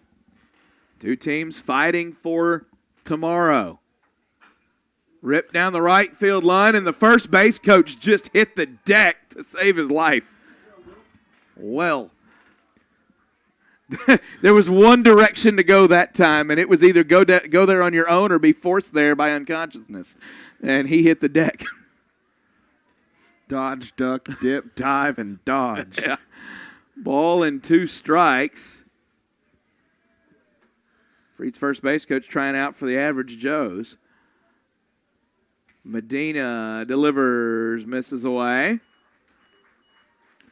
People talk about Peter LaFleur's heroics in that, but they don't get there if it ain't for Gordy. Just going absolutely bonkers. Nah, Gordy's the winner. No question.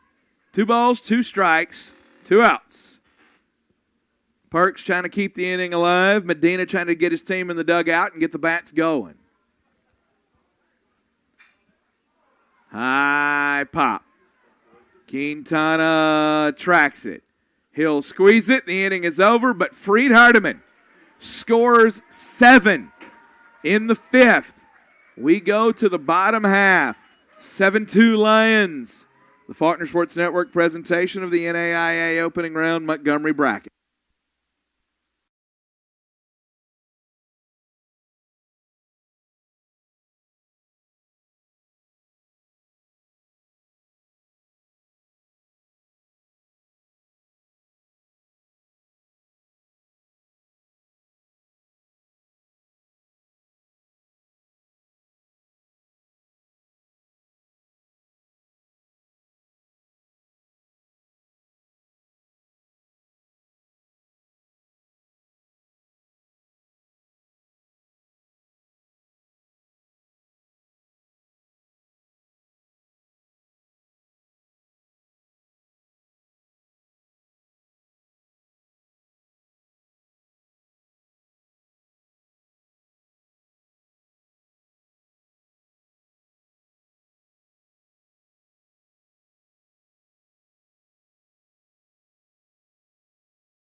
Top of the order, Emmanuel Montesino leading off against Tyler Duskin. Now the 7-2 lead. Duskin can just throw strikes hope for the best here. If he didn't give out free passes, he controls the damage. No balls and a strike. Yeah, if Duskin can get a shutdown inning here, you got to feel like the Lions will be in great position to live to fight another day. That one fouled back. 0-2. He's ahead of Montesino. Duskin gets the side.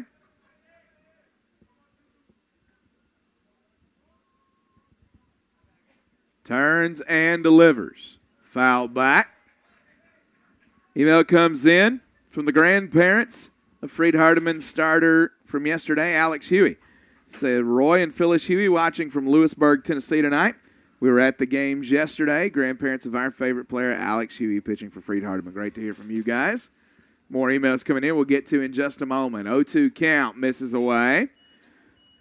Email from CJ Hunt says, let's go Lions. Enjoyed the couple innings I got to watch yesterday for my little bro Colton Hunt. Great job calling the game, y'all. Thank you so much. Colton Hunt threw a heck of a ball game yesterday. That one hit right field. Pisano drifts back, now in. And Emmanuel Montesino is retired. That brings Gus Guerra to the plate. 2 for 2 on the day for Guerra with a run scored. Lane Brown emails. Tells us his favorite player is Freed-Hardeman's Connor Creasy. Gives us a big go Lions. Rachel Donegan emails from Charleston, South Carolina. Says she's watching from the beach and go Lions. Rachel and Casey Donegan. That's where I imagine you'll be soon, whatever beach you can find. This one's hit high to left center. Hunter Beecham will go get it with no problem. 2 gone. And good work from Beecham over there. It's one of the Freed-Hardeman volleyball players. Awesome. And they're probably not watching right now, but the Freed-Hardeman softball team was watching last night as they were rained out. They're in a marathon night tonight, but a shout-out to the Freed-Hardeman softball team. We know they were watching us a lot last night. They're playing in the opening round amid mucho, many, much, a lot, any word you can find for a descriptor of a lot of weather.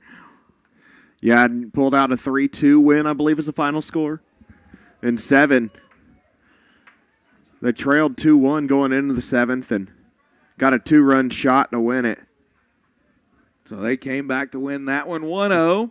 The count here, Duskin against Alejandro Rivero, who has walked and reached on an error.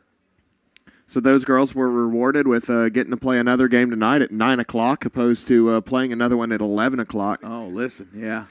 It'll be later than 9. That one will miss inside. We'll say a scheduled start time of 9. You know how that works. The game going on now is only the bottom of the 5th. You and I had a scheduled start time of 7 a few weeks ago that started at 10:45 at night. 2-1 count. Yeah, SSAC after dark was some wild times. Yeah. Rivero, 2-1 count from Duskin. Look at the break on that one back over. That thing just fluttered up there. 2-2.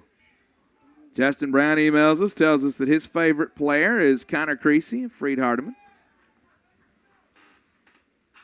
Rivero, left field, fair ball down into the corner. Alejandro Rivero, the only question about that was whether it was going to stay fair. It had a little slice to it. Got right down to the corner up against the 330 sign, and he's got a 2-out double to get Daniel Mondejar to the plate. You need a spark here if you're the Bobcats. Mondejar, the guy who can provide just that after a really good rip from Rivero. Rivero, listen, I don't want to cut you off there. Rivero before that at bat was hitting .372 on the year, 11 homers, 53 RBIs. I don't think we have done due diligence to talk about just how good of a hitter he is. Yeah, he's had some really good contacts in this that he's hooked foul. He had one that I think may still be flying. One of the prettiest foul balls you've ever seen. The noisiest. It was a tank into left field foul territory, and ball in, no strikes. Duskin against Mondejar. Mondejar sends that one into orbit. Is it fair? Foul. Again, the only question was fair or foul, and also what zip code was that going to land in. Mondejar launched it. Got frequent flyer miles on that one. Ball and a strike on Mondejar. He has struck out and flied to center.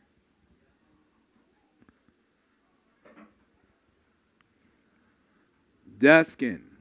Don't throw that pitch again. He'll go high there. 2-1. Yeah, chase pitch there. See if just missing out on a home run, if he'd get a little greedy. He didn't. 2 balls and a strike. Duskin delivers. Hits a single to center. Rivero rounds third. He'll head home. It'll be cut off. 7-3. The Bobcats get one back, and they're still going with 2 away. Yeah, just a nice, simple hit right back up the middle. The BP single, and drives in a run. Cuts it to 4. Coach Estes out to pull Duskin, it would seem. I'm thinking the hook may be coming, but we'll see. Duskin at 82, 83. What do you have on the pitch count? 82. 82 officially.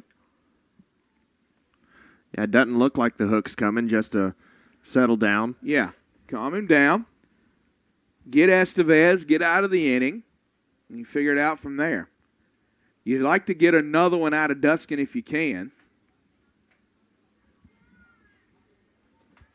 Estevez would like to go ahead and chase him and add more runs. Email comes in from Melissa Emanuel. Says Emmanuel Montesino from the Bobcats, her favorite player. Email from the Hurst family in Henderson, Tennessee. Following our guys Colton Hunt and Dylan Lott, go Lions. And Joshua A. Jackson emails us, says, watching from Los Angeles, California. What an exciting game. Let's keep it up, Lions. Shout out to all the Lions fans, including my daughter, that were able to make the trip. We can hear you cheering. So great to hear from you guys. Estevez to the plate. 308 average, 2 homers, 15 RBIs, and a 451 on base percentage. He singled to left his last time, struck out his first time. Duskin fires right back up the middle. Diving attempt by Lott knocks it down. That will at least hold the courtesy runner at first or at second. Franco out there running. Beecham may have been able to cut that off from turning into another base for Joel Franco, but a glove on it from Lott assured that he couldn't. Chris Scholler to the plate. Fouls that one off. 0-1. Scholler hitting 171. He's popped to first twice.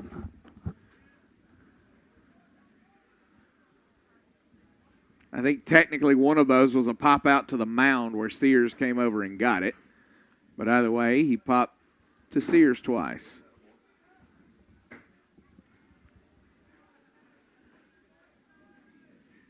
Oh-1 delivery.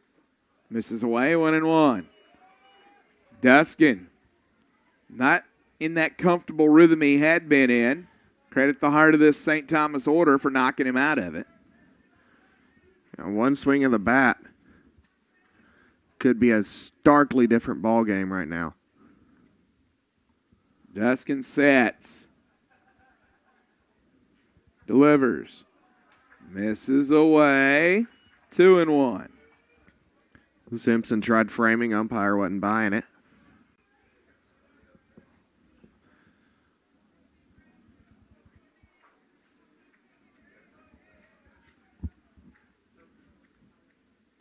Duskin fires. High fly ball left field. Will it stay fair? Foul. Oh, Oh, I thought that one might have gotten over the pole, and George Perez is running out to plead his case. I thought it might have gotten over the pole. Umpire was there. He said foul. I didn't think it went foul till after it cleared. Oh, man. That was almost Scholar's first homer of the year, and he would have been the third Bobcat today to hit his first homer of the year. My goodness. I mean, I thought it went over the pole. And listen, that umpire's got a better view of it than I did, but from here, I thought it was fair. Scholar with a towering foul ball. Long, noisy strike. George Perez coming to talk to the home plate umpire, pleading his case, because that's a 3-run conversation. They're going to bring everybody together. Oh, man. Huge discussion going on right now. You think you want to be an umpire? Make this call with no replay available to you. It's either 7-3 or 7-6. It's a 3-run conversation. In an elimination game. Yeah, with a crowd waiting with bated breath for your decision. Oh, my. That was a monster of a shot from Scholar, fair or foul. But it was still climbing when it passed the foul pole. And I thought hooked after, but I'm not sure. I'm not right on the line like the umpire was, so I'm not going to argue with his call at all. I am not envious of these guys in the call they've got to make. I don't know how you could overturn it. Yeah. Right now, just because unless maybe one of the other umpires had a good angle and they saw, it hooked on the right side of the foul pole. But you got to think, because the umpire on the left field line standing there, the only one who could have had any different angles, the home plate ump. Yeah. And he would have been just a little bit further back, maybe slightly off to one side or the other. Oh, man, what a moment here.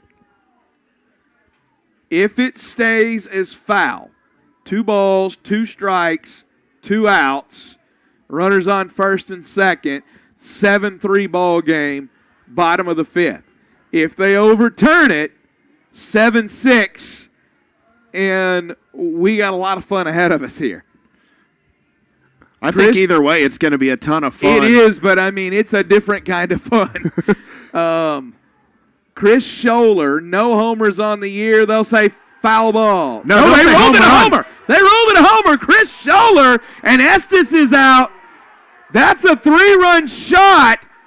The first of the year for Chris Scholar. That is the 3rd Bobcat today with his first home run of the season. It's 7-6.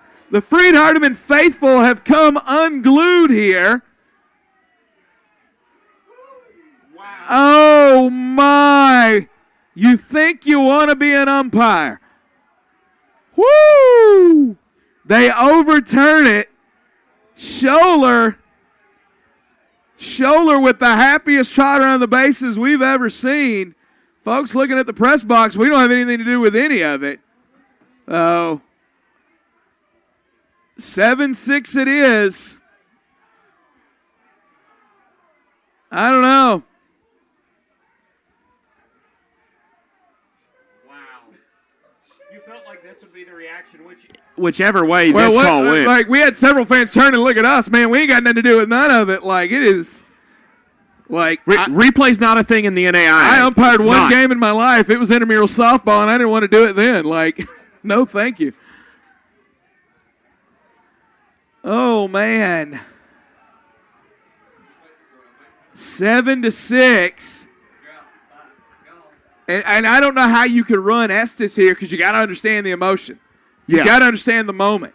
Seasons are on the line in this game. Scholar, no matter what, fair or foul, monster swing of the bat. Yeah, it was a great swing, a great cut, and you felt like whichever way this went, that would be the reaction from the manager. 100%. So Perez ran out, stated his case. The umpires got together. They overturned it. Estes is arguing his case. It's 7-6. It's a home run for Chris Scholler, a 3-run shot. His first of the year, the third Bobcat to hit his first homer of the year today. And, oh, man, they haven't run Estes, have they? I haven't seen a signal. I don't think so. I think he's still here. Wow. Oh, man. Oh, man. Okay, now we confer on the mound to get Duskin back into it.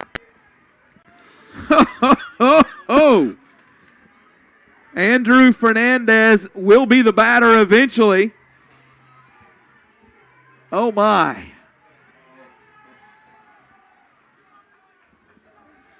Oh, my.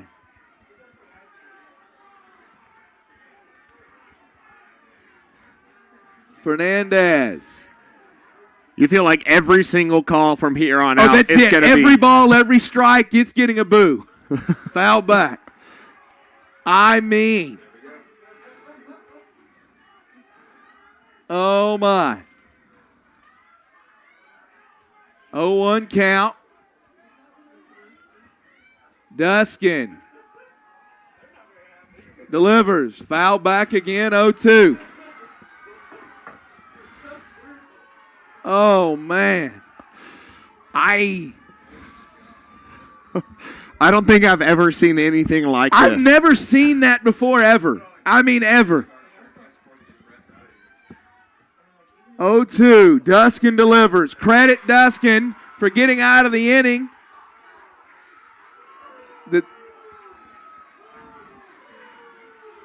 He came back and he struck out Fernandez on 3 pitches, and Freed-Hardeman.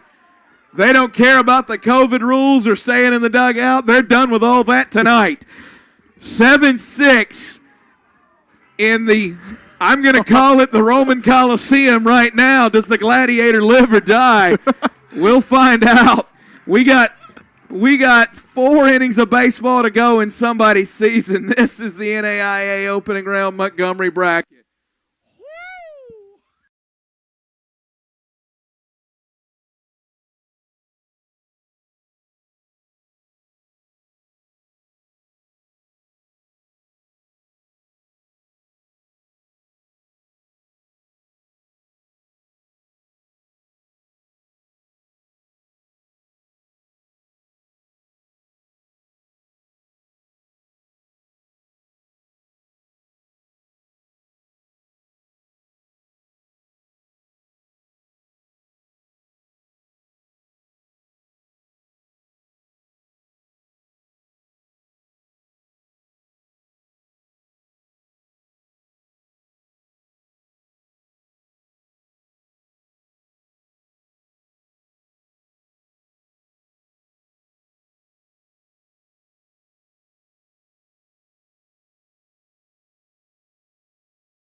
All right, 7-6.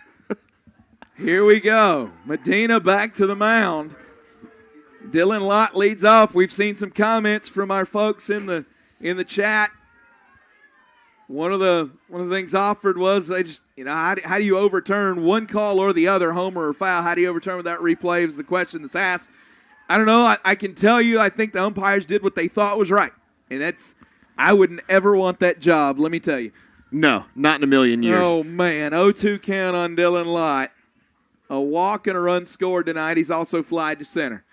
Like in a regular season midweek game, not that high of stakes. Big That's cut, can't get it. Dylan Lutzer tie. That's still a tough call. But Yeah. with these stakes, whoo, buddy. I don't know. I don't know. Our buddy Ferris Austin says, what factor was involved for the umpires to overturn that call? Unbelievable.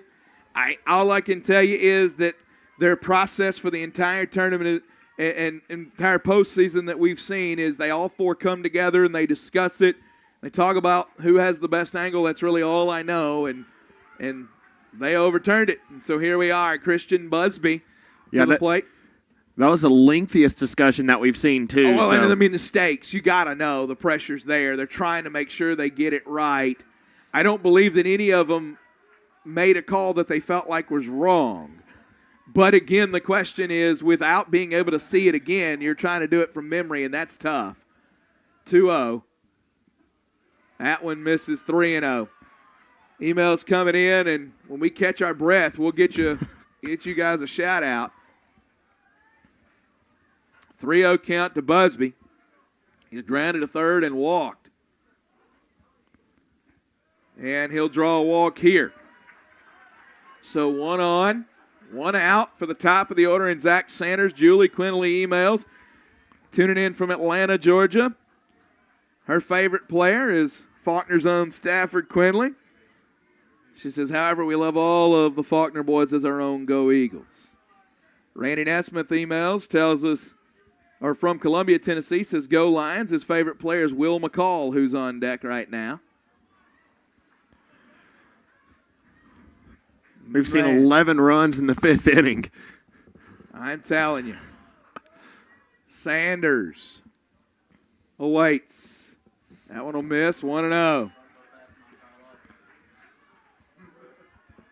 Albert Soto says, don't count St. Thomas out just yet.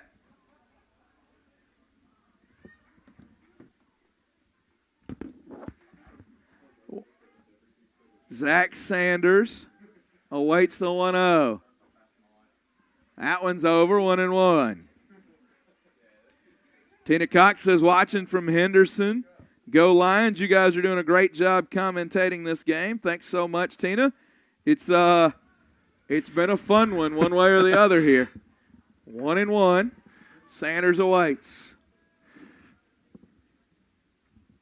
Medina delivers. High fly ball. Fernandez coming on. Scholler going out. It gets down. So a base hit. Advances. Busby. Sanders is aboard. Scholler had to run a long way. You got to give that one a hit. Yeah, good effort from Scholler, but Sanders just put it in no man's land right there.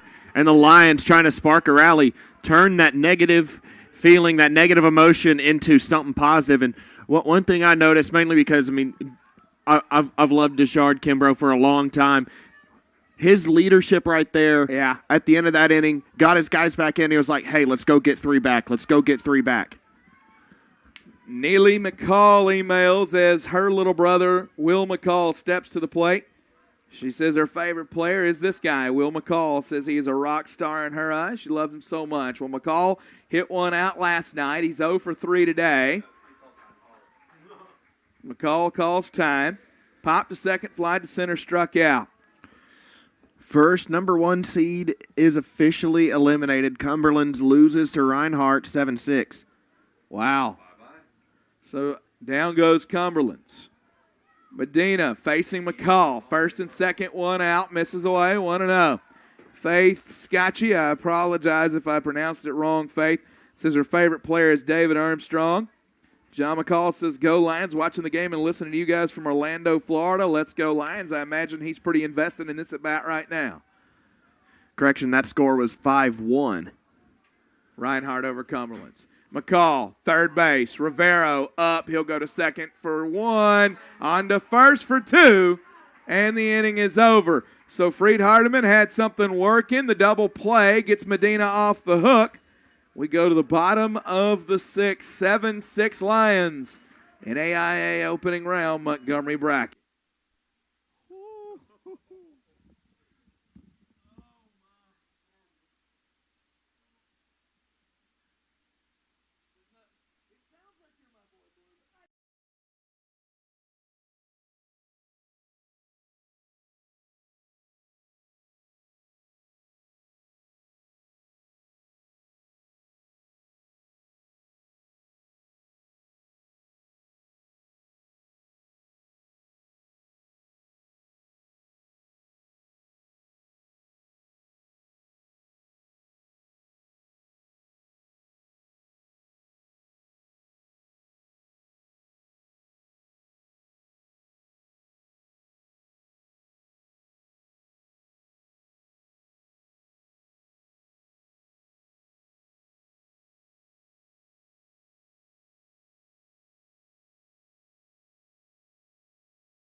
Brett Mantrana leading off.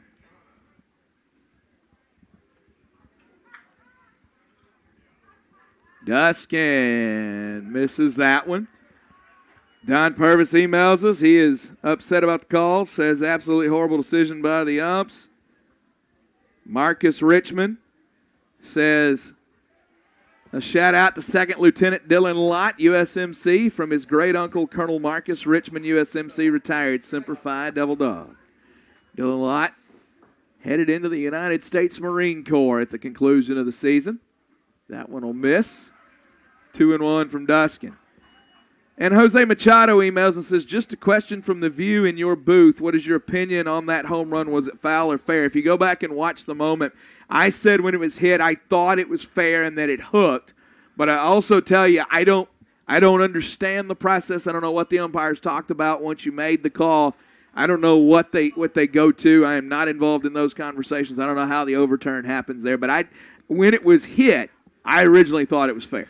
I originally thought so too, but again, we're not at the best angle and again, here. I told you, the umpire that made the original call, much better angle than I'm at right now because we're in foul territory a little bit. I'm kind of right behind home plate. You're a little more foul territory on the left side. But there's a strikeout of Brett Mantrana. Adiel Quintana to the plate.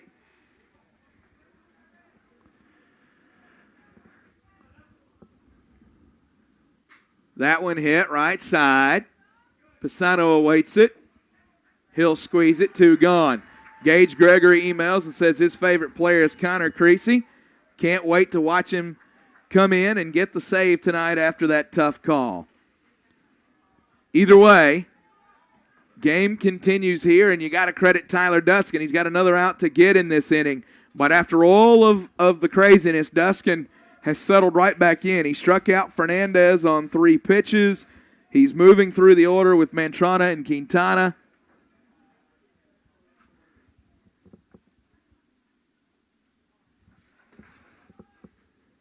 Duskin gets the sign.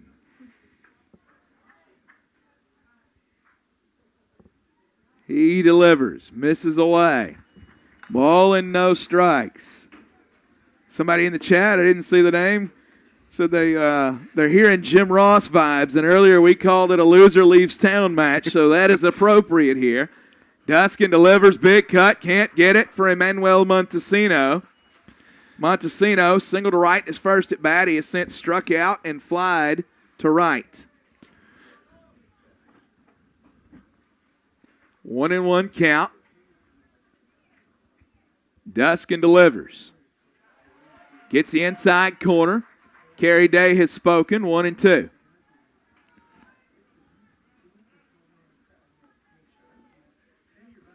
I will tell you this, in this whole tournament, that's the first real controversial moment from the umpires. It's been an excellently officiated tournament so far. Backhand stab, fires. Sanders had no business even having a chance at that play. Nearly made it, but Montesino is aboard with an infield single. That is now the 10th hit for St. Thomas. It's going to get Gus Guerra to the plate. He's got 2 of those hits.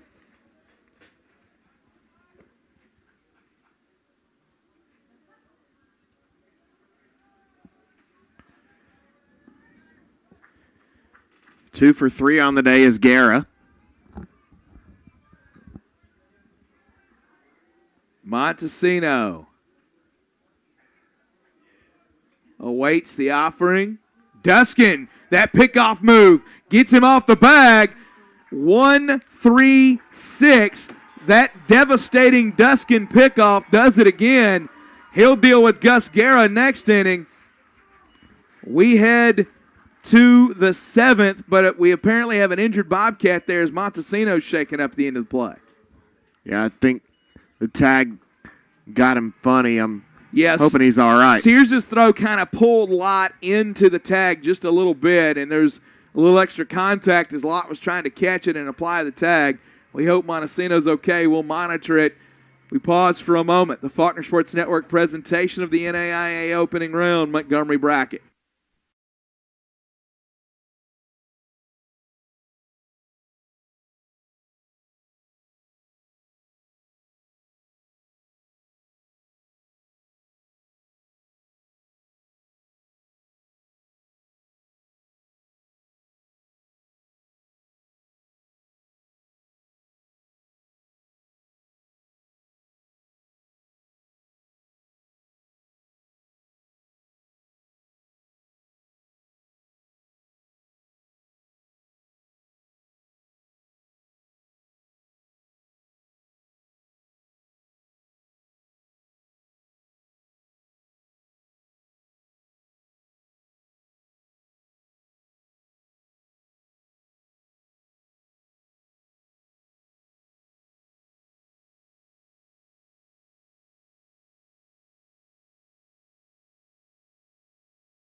Here, we apologize if the picture has gone fuzzy on you real quick. Hopefully it's going to come back here in just a minute.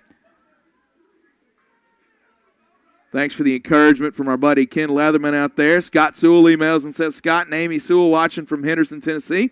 Go Connor. Go Lions. Josh Sears leading off the inning here for Freed-Hardeman. He hits that one high, right side. Mantrana tracks it, says he's got it, and he can't get it. And if Sears reaches, that'll go down as an E3. That's one of the weird scoring rules, if you care to explain it. I don't know if there really is explanation to to that one. Just basically that the inning was extended. He should have made the catch in foul territory. He did, or the out should have been recorded. He didn't, and he extended it. But it doesn't go down as an error to begin with. But only if he reaches base, because then it would have extended the at-bat and allowed. Yeah, it's a weird scoring rule.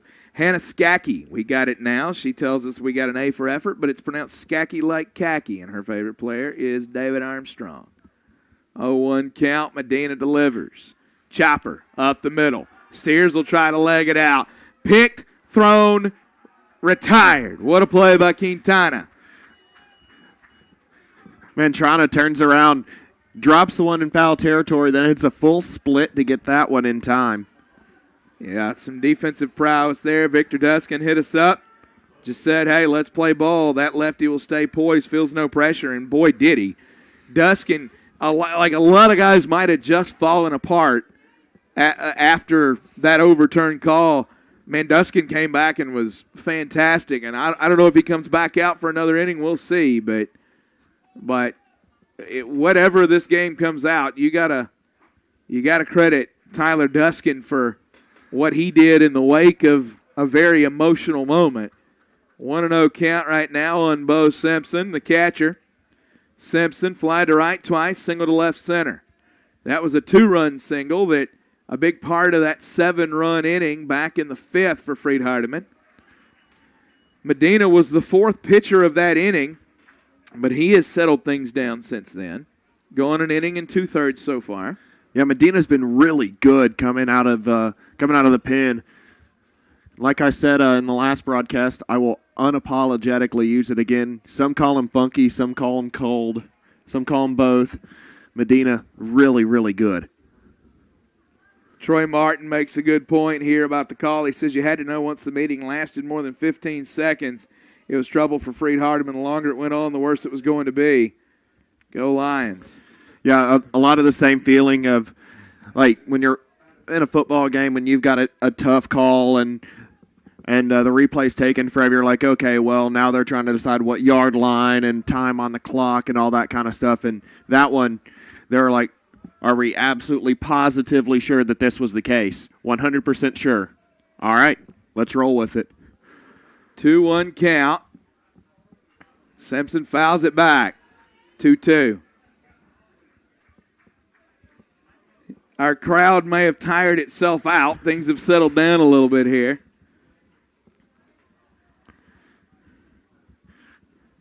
Weirdly enough, I think this is the most energy I've had all day. Yeah, well, you live for moments like that in sports. You thoroughly enjoy them. I'm very much a root for chaos kind of guy. Like, and Simpson strikes out swinging there, 2 gone. Like in World Cup scenarios where it could come down to fair play points, where it's who's got the least amount of yellow cards as to who stays in the World Cup. Oh, I love that kind of stuff.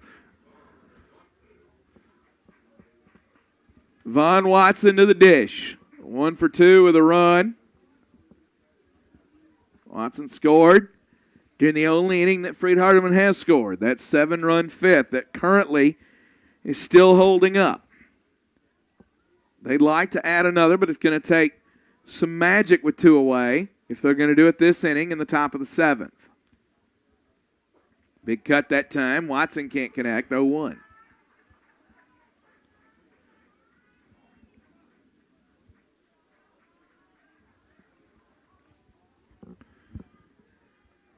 Walked his last time up.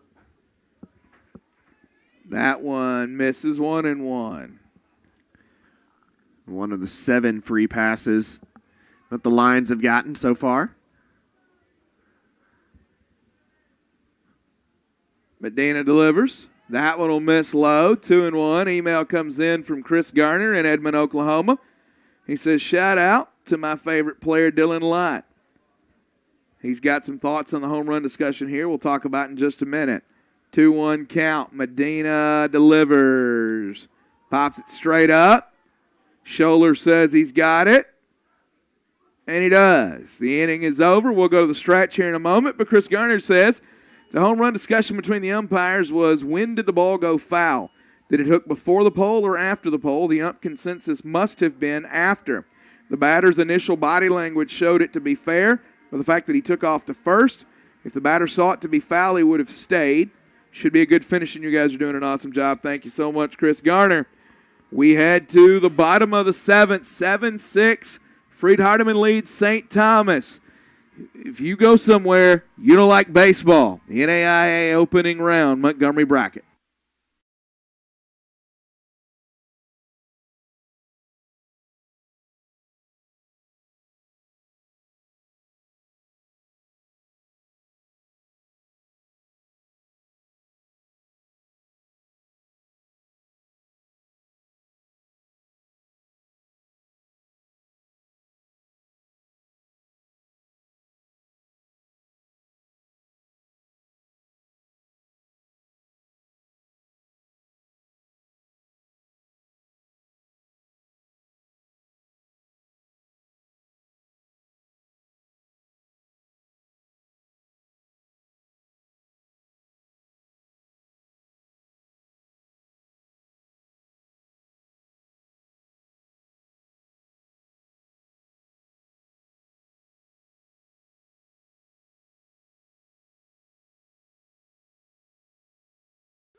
Deskin back to the hill with 100 pitches. And 101's over for a strike against Gus Guerra. He's got to deal with the heart of the order again here. The longest outing of his career. So says the sports information director for Freed-Hardeman, and we figure he would know. What a running catch by Dom Pisano. Oh, my goodness. I thought that ball was just going to fall foul. It stayed in fair territory. Pisano laid out and snagged it off the ground right above the line, kept it from bouncing, and he just stole it out for his buddy Tyler Deskin. You need those big plays Deskin to win gives these him elimination a thumbs games. up. Oh, from the pit at the Chris Stapleton show, Tyler Deskin says, attaboy. Deskin gets the sun and delivers. There is a shot left field. Back and now in. Busby's got it shy of the track. Alejandro Rivero tried to tie the game there.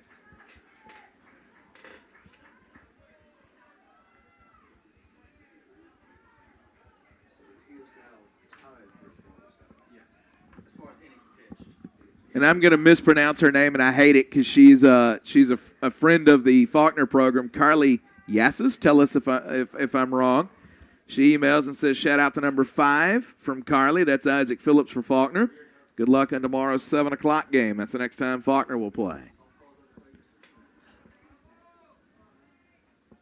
Daniel Mondejar, 1 for 3 with an RBI. Singled to center. Big cut that time. Can't get it. I think Mondejar wanted to hit that one to about an area code or 2 over. We saw one earlier. That's the longest hit ball we've seen this year from Sean Ross. Time called. Ross hit one to the house across the street. It's got to be flirting with 500 feet. Yeah, and Alejandro Rivera hit that foul ball that probably pretty close to that yesterday, too. Yeah, it was a long one. Ball and a strike on Mondejar.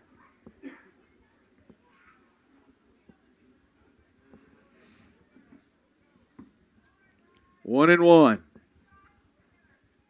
Mondejar awaits. Big cut that time from Mondejar. 1-2. Email comes in from Miguel Western on the umpire's tough call. He says, impartial, great moment for college baseball umpires. Getting together on a tough call and trusting and listening to the umpire with the best view. Reversing a monumental call shows impartiality. And listen, I'm telling you, their processes have been the same the whole postseason.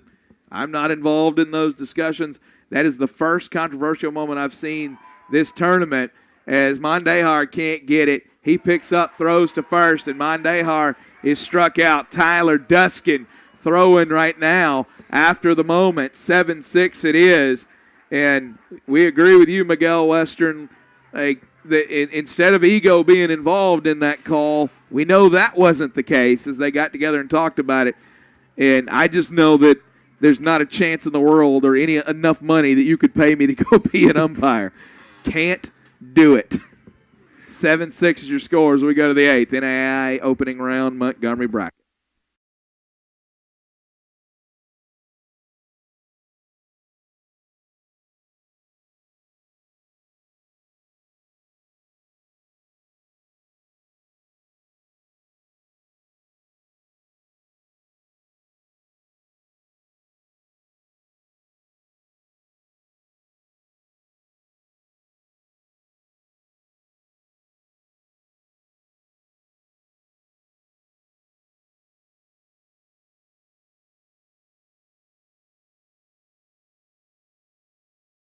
Guys on YouTube, wanted to give you a heads up.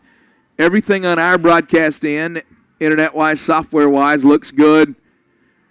What we're finding is apparently there is a YouTube issue. So if you start to get your stream going in and out, or your shot starts to look fuzzy, try refreshing your browser, whether you're watching on your phone or whatever device you're watching on, see if that helps. We've had a couple that have let us know they've done that, and it's helping them. So apparently it is a YouTube issue. Our producers are reaching out to YouTube right now to try to get some understanding of it. Email comes in from Hayden Hodge, watching from Double Springs, Alabama.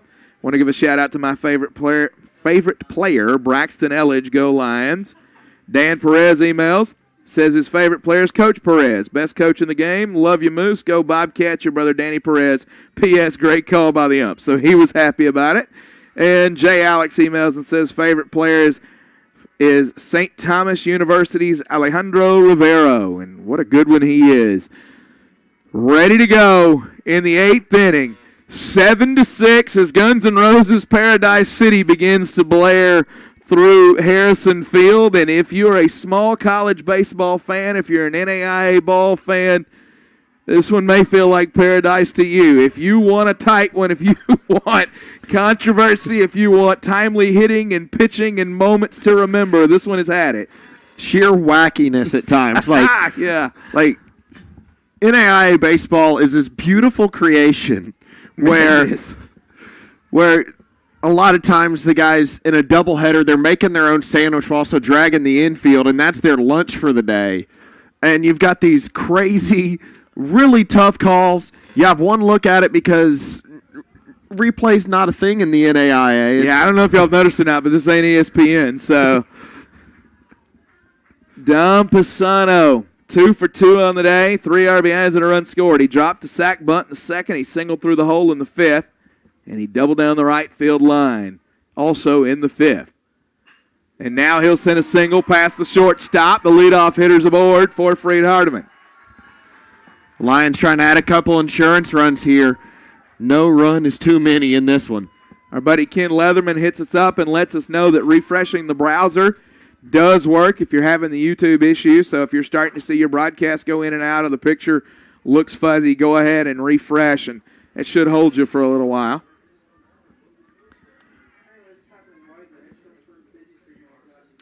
Hunter Beecham, center fielder, to the plate. He checked into the game a couple innings ago. This is his first at bat of the night.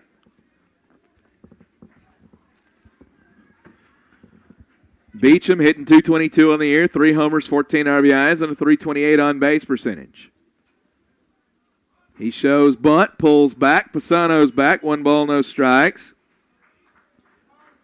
Email comes in. I don't have a name on that one, but they say shout out to Bo Simpson, Freed-Hardeman catcher. As we learned earlier, Bo Simpson owns his own hemp farm.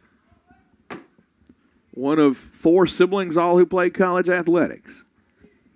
1-0 count, Medina versus Beecham. Freed trying to add an insurance run. That one misses 2-0. I think the exciting part about that, about all 4 siblings playing college athletics, will be those Thanksgivings like 10 years down the road when they're just trying to give each other the smoke. The story topping. It's going to be great. 2-0 on Beecham. He shows bunt, pulls back 2-1 as that one crosses the strike zone. Beecham, a native of Lexington, Tennessee. Sophomore.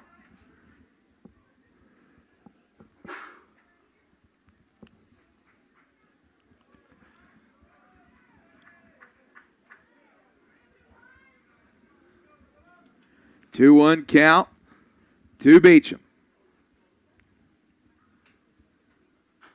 Beecham chops it in front of the plate. That'll work like a sack. And Beecham beats it as it pulls Mantrana off the bag. So an error puts him aboard. Had to be quick with the throw. It was a slow hopper to Medina.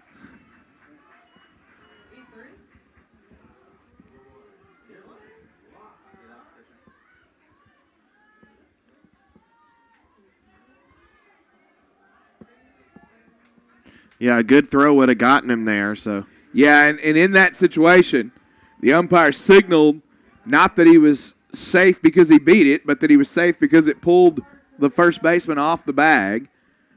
So you'll go with an error on that one.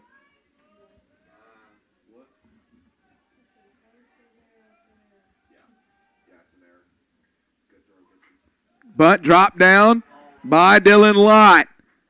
He's out at first on the 5-4 put out, but that moves 2 runners into scoring position for the former United States Marine doing a job, or future United States Marine. We've gotten emails from former United States Marines. It's been a long night, guys. Fair or foul, still don't know. 9:41 is the time, and I think we've got a ways to go in this one. Christian Busby to the plate. Email comes in from Joe Rosnos. I hope I got your name right here, sir. He says, my favorite player is Freed-Hardeman coach Jonathan Estes, a.k.a. Big Dog.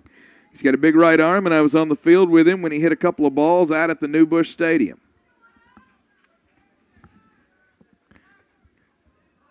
Medina facing Christian Busby.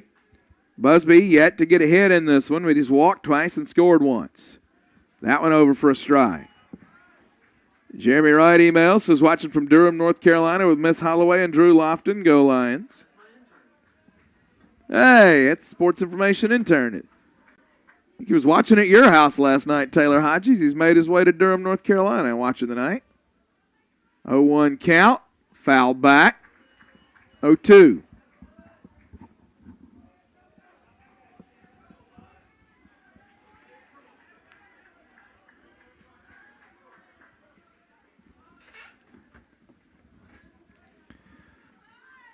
he's walked the last 2 times up, ground out in the third. A big spot for Christian Busby, the 9-hole hitter. Yeah, he's due. Average down to 200 right now.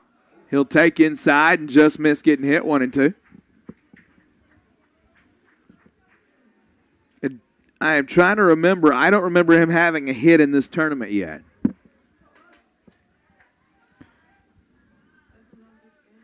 He got one against Our Lady of the Lake, 1 for 6 coming into tonight.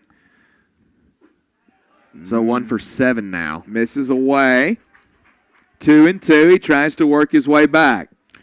There's 3 RBIs, though. Good speed aboard with a couple of outfielders there in Pisano and Beecham. If Busby could find a hole, it could plate 2. Infield is in, coming home if they get the opportunity. Big cut, can't get it. Busby's retired. 2 away. Infield can go back to normal depth, and Zach Sanders is going to have to find a way to keep the inning alive. 2 for 3. A run scored and an RBI for the second baseman tonight.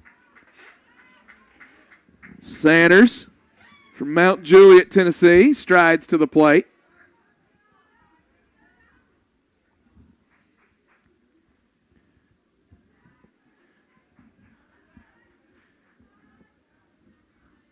Medina comes set, delivers. I don't know how this game turns out. I don't know how the day turns out. But postseason baseball requires big moments from unlikely heroes. And I can tell you, St. Thomas has had 3 guys today in elimination games who came into the day hitting 200 or lower with no home runs, all come up with their first home run of the year and delivering big moments. And Freed-Hardeman has gotten major defensive plays from the guy on third base right now in Dom Pisano. He was a big part of that 7-run rally. And Pisano's a good ball player. He's the 6-hole hitter in your order. That's not the guy that you look at and say, if we win this ball game, he had the biggest of days. That's probably the All-American. But Pisano's 3 for 3 in this one with 3 RBIs and a run scored, and he's trying to find a way to get an insurance run across right now from third. That one misses high, 3-0 to Zach Sanders. And you look at a guy like Tyler Duskin going 7 innings, a career long for him, 107 pitches right now. Yeah. Striking out 7, walking 1. Great performance from Duskin, and you got to have those. Sanders awaiting the 3-0. Misses high. They're loaded for Will McCall. McCall's 0 for 4, and that would make me uncomfortable if I'm a pitcher, because that is not a very Will McCall-like line based on the numbers. No, McCall definitely due for one. Came into the game batting .400.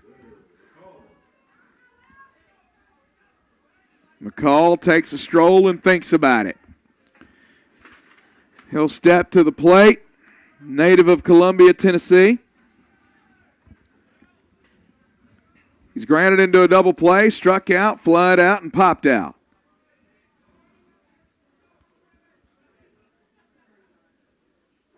Ball 1.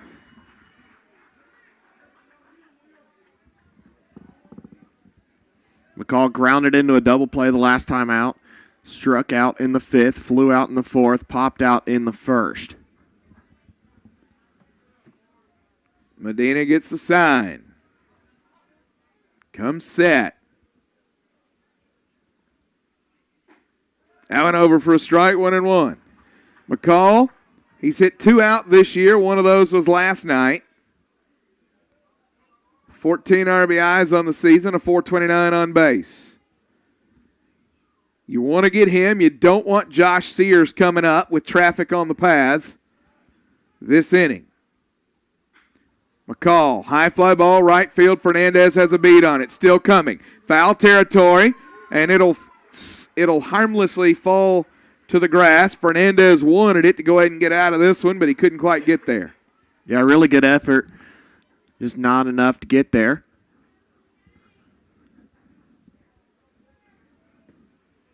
Ball and 2 strikes as McCall comes back to the plate. Pisano's at third, Beecham's at second, Sanders is at first. And McCall trying to find a way to get at least one of those guys home and get a big insurance run for his ball club, up only 1. If you're just joining us, go back and watch the 5th inning in its entirety. You're welcome. McCall, big cut, can't get it. He's retired. And St. Thomas will bring the bats to the plate, down 1 on the bottom of the 8th. NAIA opening round, Montgomery bracket.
former husband of Gwen Stefani.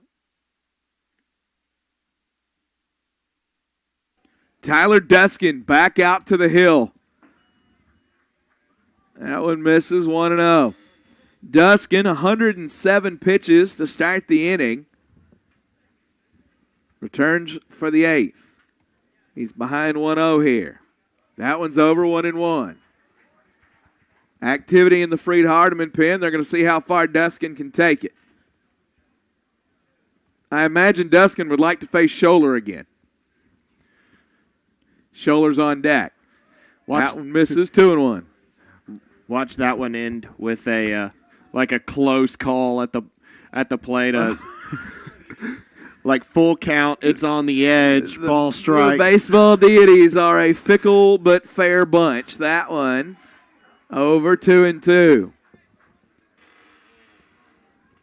Eric Estevez is the hitter.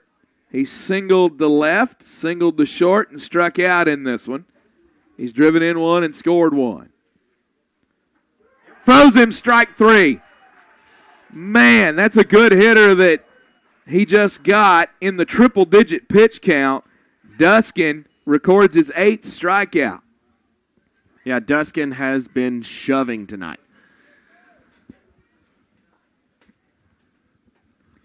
Estevez steps up.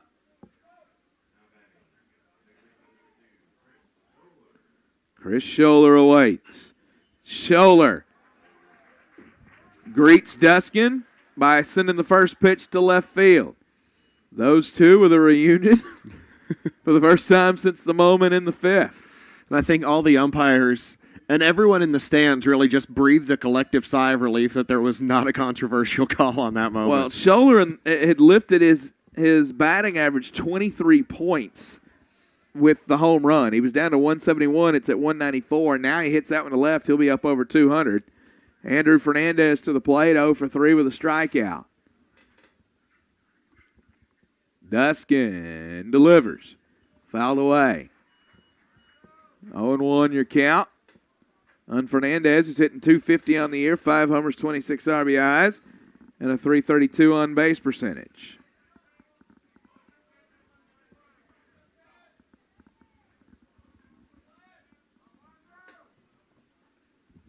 No 1 count.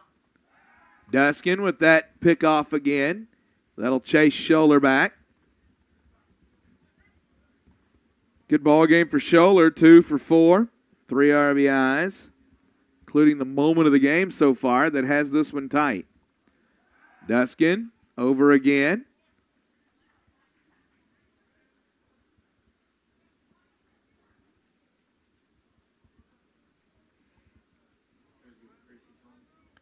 Duskin is ahead of Fernandez 0-1. Delivers. Flared to right field. St. Thomas with something working. Tying run at second base, 1 out. Now Brett Montrana. We'll see if they let Duskin face him, and Estes is going to come get him. You can't officially close the book on Duskin. The 2 runners aboard belong to him. He needs his relief corps to help him out here. As Brett Mantrana comes to the plate, Estes will pull Tyler Duskin. 115 pitches, 7 1/3, 11 hits, 1 walk, 5 earned, 8 strikeouts. He was tough and gritty and deserves every bit of the ovation that he's getting right now from the Freed-Hardeman faithful. When they knew that pitching would be at a premium, Duskin gives them a career high. And after the most emotional moment of the game in that call in the 5th, he settled right back down and hasn't allowed anything since. But St. Thomas has something brewing. We'll tell you about the new pitcher when we come back. This is the NAIA opening round.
Freed-Hardeman has called in its top reliever. Their closer, Connor Creasy. The number's on Connor Creasy. Creasy comes into the game with 2 saves to his credit. 1-5 record, 15 appearances, 4 starts, 331 through 33 and a third innings of work. Giving up 45 hits, 37 runs, 31 of them earned, 41 strikeouts to 21 walks. Opponents hitting .331 on the right-handed pitcher. An 8.37 ERA on Creasy. He inherits the tying run at second, the go-ahead run at first in the bottom of the 8th. His team leading 7-6 here. 8 and 9 due up in the St. Thomas order. Brett Mantrana hit a homer back in the second, the first run of the ball game. He struck out his 2 trips since. That one over for strike 1 for the righty, Connor Creasy. Creasy, a native of Milan, Tennessee. 0-1 count. Creasy will set. Third base side of the rubber. And deliver. Big cut, can't get it for Brett Mantrana, 0-2. Creasy wipes the hand. Ascends the hill. Places the foot. Seeks the sign. Sets himself. Studies the runner and delivers. Misses high, gets away from Simpson. Everybody's going to move up 90 feet. Now the job just got harder. That's not what you wanted if you're Connor Creasy. Now the force play. Only at first. Can't get the double play ball.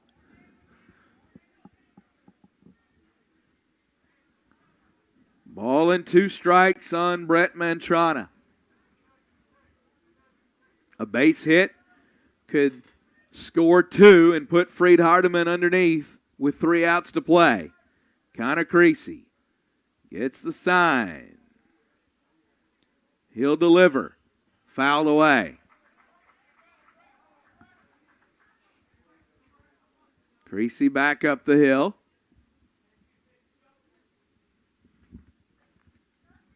He awaits. Jake Bermudez emails, tells us his favorite player is Gus Guerra. Go Bobcats from Miami, Florida. Creasy delivers. Fouled back. We'll do it again.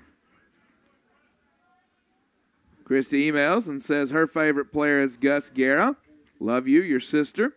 And baby JJ, Christy Bermudez from Miami, Florida.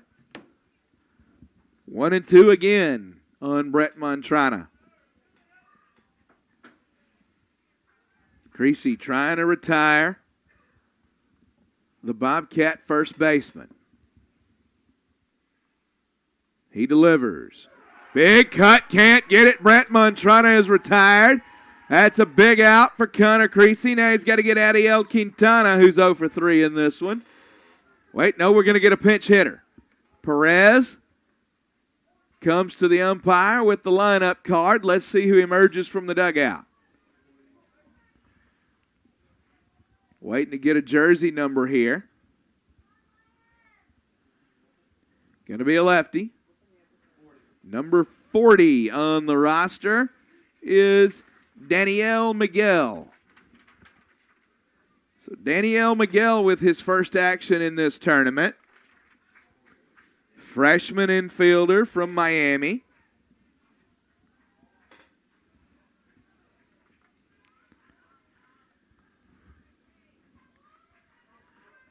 Runners on second and third.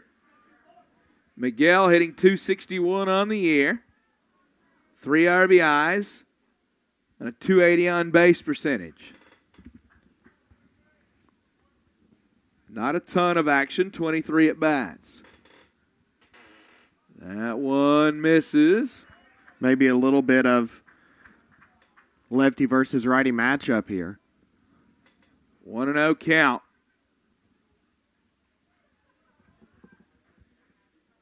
Connor Creasy.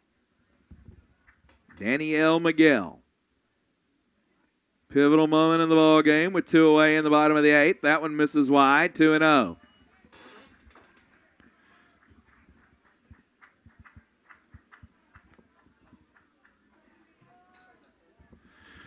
Yeah, YouTube picked a really bad time to stall out right now and just absolutely have a coronary. Again, refresh your browser if you can. If you can hear us, if YouTube hasn't already quit. 2-0. Foul back. Make it 2-1.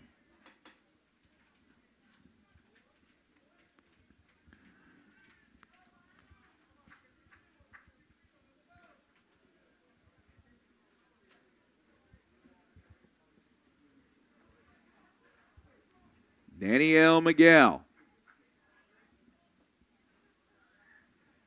2-1 count. Fouls it left side, giving chase is McCall. And we apologize. The broadcast issues have nothing to do with our end. It is all YouTube right now. Yeah. There's some massive number of YouTube outages. Almost 22,000 outages reported in just like the past 10 minutes on YouTube. So they're having some server issues there. We'll have you put that out on social media from our athletics accounts and let folks see that in case we get some questions. 2 balls, 2 strikes, 2 out. Big cut, can't get it. Danielle Miguel strikes out. Connor Creasy comes in, strikes out Mantrana and Miguel. The Lions are feeling it. Let's see if they can get some insurance. We go to the 9th. 7-6, Freed-Hardeman leads St. Thomas. Go nowhere. NAIA opening round, Montgomery bracket.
Josh Sears leads it off. The All-American, 0 for 2 in this one. He'll take ball 1. We understand we've got massive YouTube outages apparently going on. We are recording the entirety of the broadcast, and we'll post it following the game for anyone who misses the end of it here. Sears chops it to short. Quintana up and firing. 1 away. That's a big first out for Medina. who, no matter what happens, has been so good in relief. Now 3 2/3. 2 hits, 2 walks, 4 strikeouts.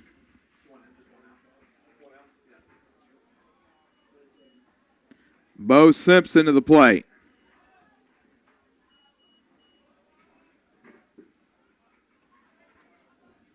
Simpson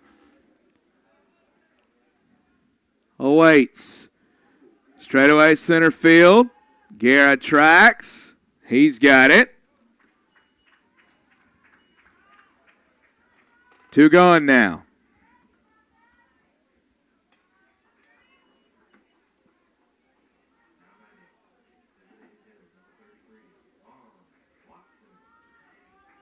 Vaughn Watson to the dish.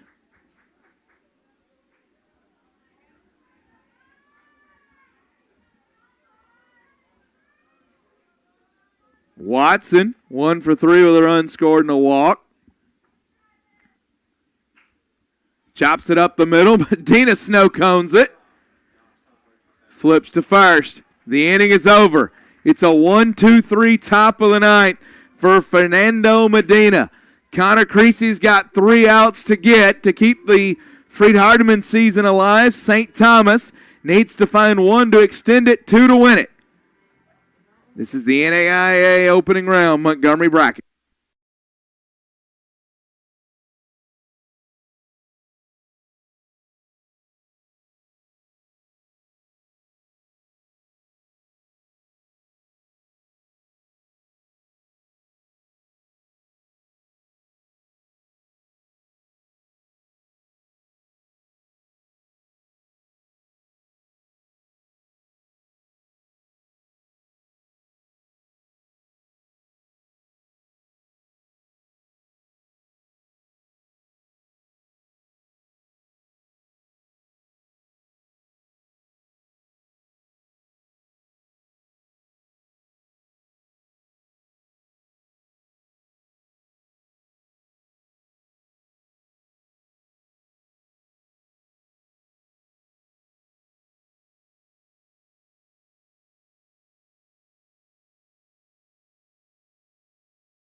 To the mound. Hope that our YouTube is stabilizing now. We apologize. That is beyond our control, and we'll get the broadcast up, the full recorded version, as soon as this is over for everyone. Emmanuel Montesino takes ball 1. If Connor Creasy is going to hold this and get the save for his team, he's got to deal with the top of the order. Montesino has singled, struck out, flied out, and singled again. 1-1 count here.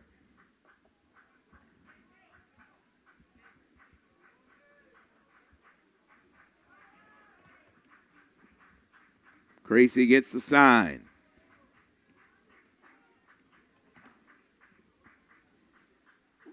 That one's over for a strike, 1-2.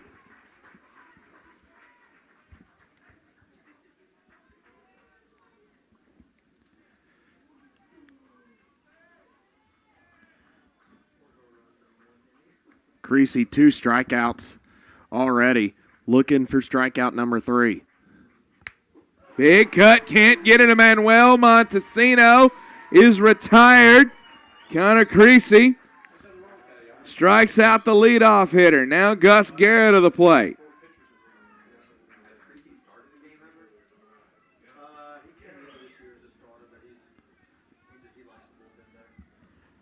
Guerra 2 for 4 with a run scored. Creasy delivers. Fouled away. 0-1.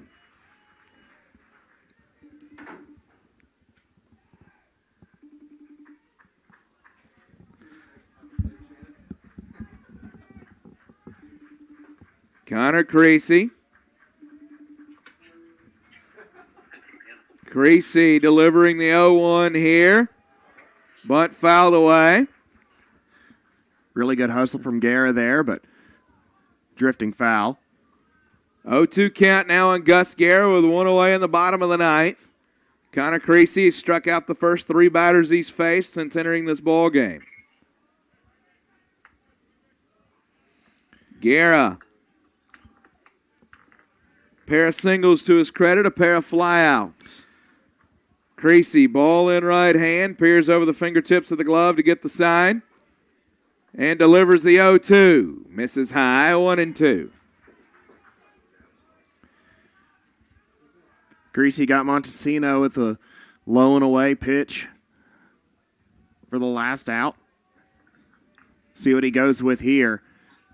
Try and get Guerra. Ball and 2 strikes. Creasy rocks back and fires, misses away. 2-2. Gus Guerra trying to find a way to get the tying run aboard for St. Thomas. Connor Creasy trying to vindicate the Lions after the most exciting fifth inning in NAIA this year. That one fouled away. 2-2 for Gus Guerra still. Really good reach there from Guerra to stay alive. Pitch number 20 coming from Connor Creasy. Winner of this game plays at 3 o'clock tomorrow against Vanguard. The loser of this game takes the bus trip home. Creasy gets the sign. He delivers. Big cut, can't get it for Gus Guerra. Bo Simpson will throw down, and they got him. That is the 4th strikeout in 4 batters for Connor Creasy. He's got to get another one as Alejandro Rivero to the plate with 2 away in the bottom of the ninth and the Bobcats season hanging in the balance. What a big, big scoop from Josh Sears. Yeah, that was big, and Simpson had to chase it for a minute with a speedy runner going down the line. It was close play. Alejandro Rivera, the last hope for the Bobcats on this season. If he can reach Daniel Molnehar, waits on deck. 1 for 3 with a run scored for Alejandro Rivero. He is hitting .373 on the year, 11 homers and 53 RBIs with a .437 on base percentage. Creasy misses barely on the inside edge of that plate. Nice curveball. 1-0 count. He comes again. Grounder, left side, base hit. Tying run is aboard with Daniel Mondejar coming to the dish. You could not have written a more dramatic matchup to end this one. Mondejar, a single, a double, and a homer against Our Lady of the Lake earlier today.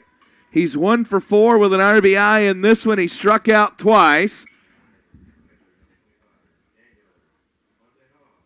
We'll see the conversation here.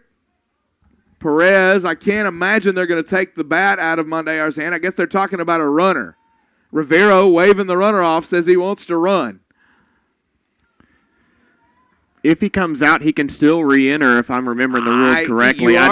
You're correct. I think this is a guy in Alejandro Rivera who's a dude. He's a senior, and he doesn't want his career to end in the dugout. He wants to be on the base pass to try to make it happen himself.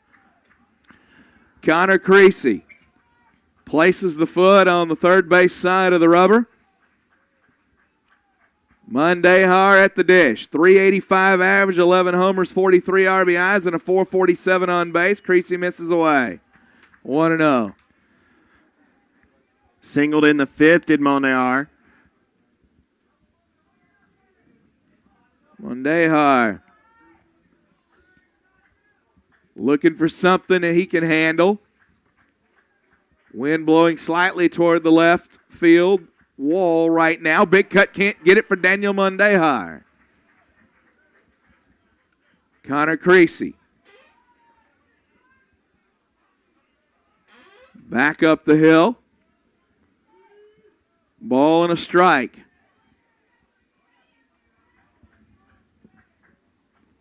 He'll come set. Delivers the 1-1, misses away. 2-1. Freed-Hardeman faithful in attendance, not happy with the ball call on that one. 2-1.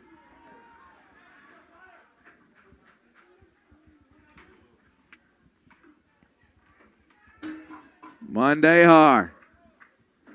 awaiting the 2-1. Creasy gets the sign. Time called. Monday back in. 11 home runs, 43 RBI on the season. This is the dude you want up at the plate. He's been your batting average leader for the entire campaign. Creasy, big cut, can't get it for Monday 2-2, 2 outs. Tying run on first, winning run at the plate, 7-6 ball game. Bottom of the ninth in an elimination game. A guy at the plate who looks like he's probably going to be playing minor league ball for somebody next year. A guy on the mound who's going into youth ministry. NAIA ball. Connor Creasy gets the sign. Comes set. Delivers. Chopper, short. Dylan Lott, he's going to the Marine Corps, but not yet. He gets the out at first base, and Freed-Hardeman lives to fight another day.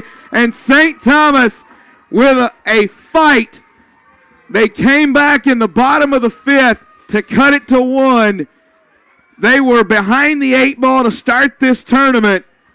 And what a fight they put up. But how about this Freed-Hardeman ball club that goes on to play Vanguard again tomorrow, Carter Moles? After a really, really tough moment, it could have been very easy for Freed-Hardeman to roll over and say, you know what, we're not going to win this game tonight. We're not going to get the calls after that home run. But Freed-Hardeman regrouped, great leadership, and they found a way to hold on and get the win. Absolutely fantastic finish here. Connor Creasy gets 5 batters. He strikes out, or he gets 6. He strikes out 4 of them. The tying run gets to first. Now he's got to get the most dangerous hitter in the lineup. He gets him to ground to short. This St. Thomas ball club was behind the 8 ball coming into this tournament. Their season ends. It has been a pleasure to work with Coach George Perez and this classy group of guys from St. Thomas, and we wish them the very best, and they're going to be back next year in a bracket somewhere and probably on their way to Idaho based on the talent that we've seen. Freed-Hardeman continues its unlikely and dramatic tournament run. They got to deal with the number 10 team in the country, Vanguard, tomorrow in another elimination game at 3 o'clock. The winner of that one to play Faulkner in the championship round. But Carter Moles, you can't ask for a more exciting one than we got tonight. This game was everything beautiful about NAIA baseball. It was a great showcase of small college baseball, a tough, hard-fought game between 2 teams who left everything out on the field tonight. The win goes Unreal to performance. Absolutely. The win goes to Tyler Duskin. 8 strikeouts over 7 1/3, 12 hits, 1 walk, 5 earned. He was as gritty as they get tonight. Connor Creasy with the save. And listen, what might have been if Yordi Cabrera had not been injured, he was absolutely humming through 4 before the injury. That sent the bullpen into disarray.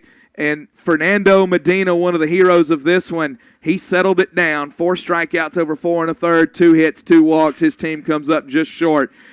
We are back tomorrow. At least 2 more ball games in this tournament. For Carter Moles, for Ethan Forsman, for Casey Clennahan, for all of the Faulkner Sports Network crew, I'm Jeremy Smith. This has been the Faulkner Sports Network presentation of the NAIA opening round.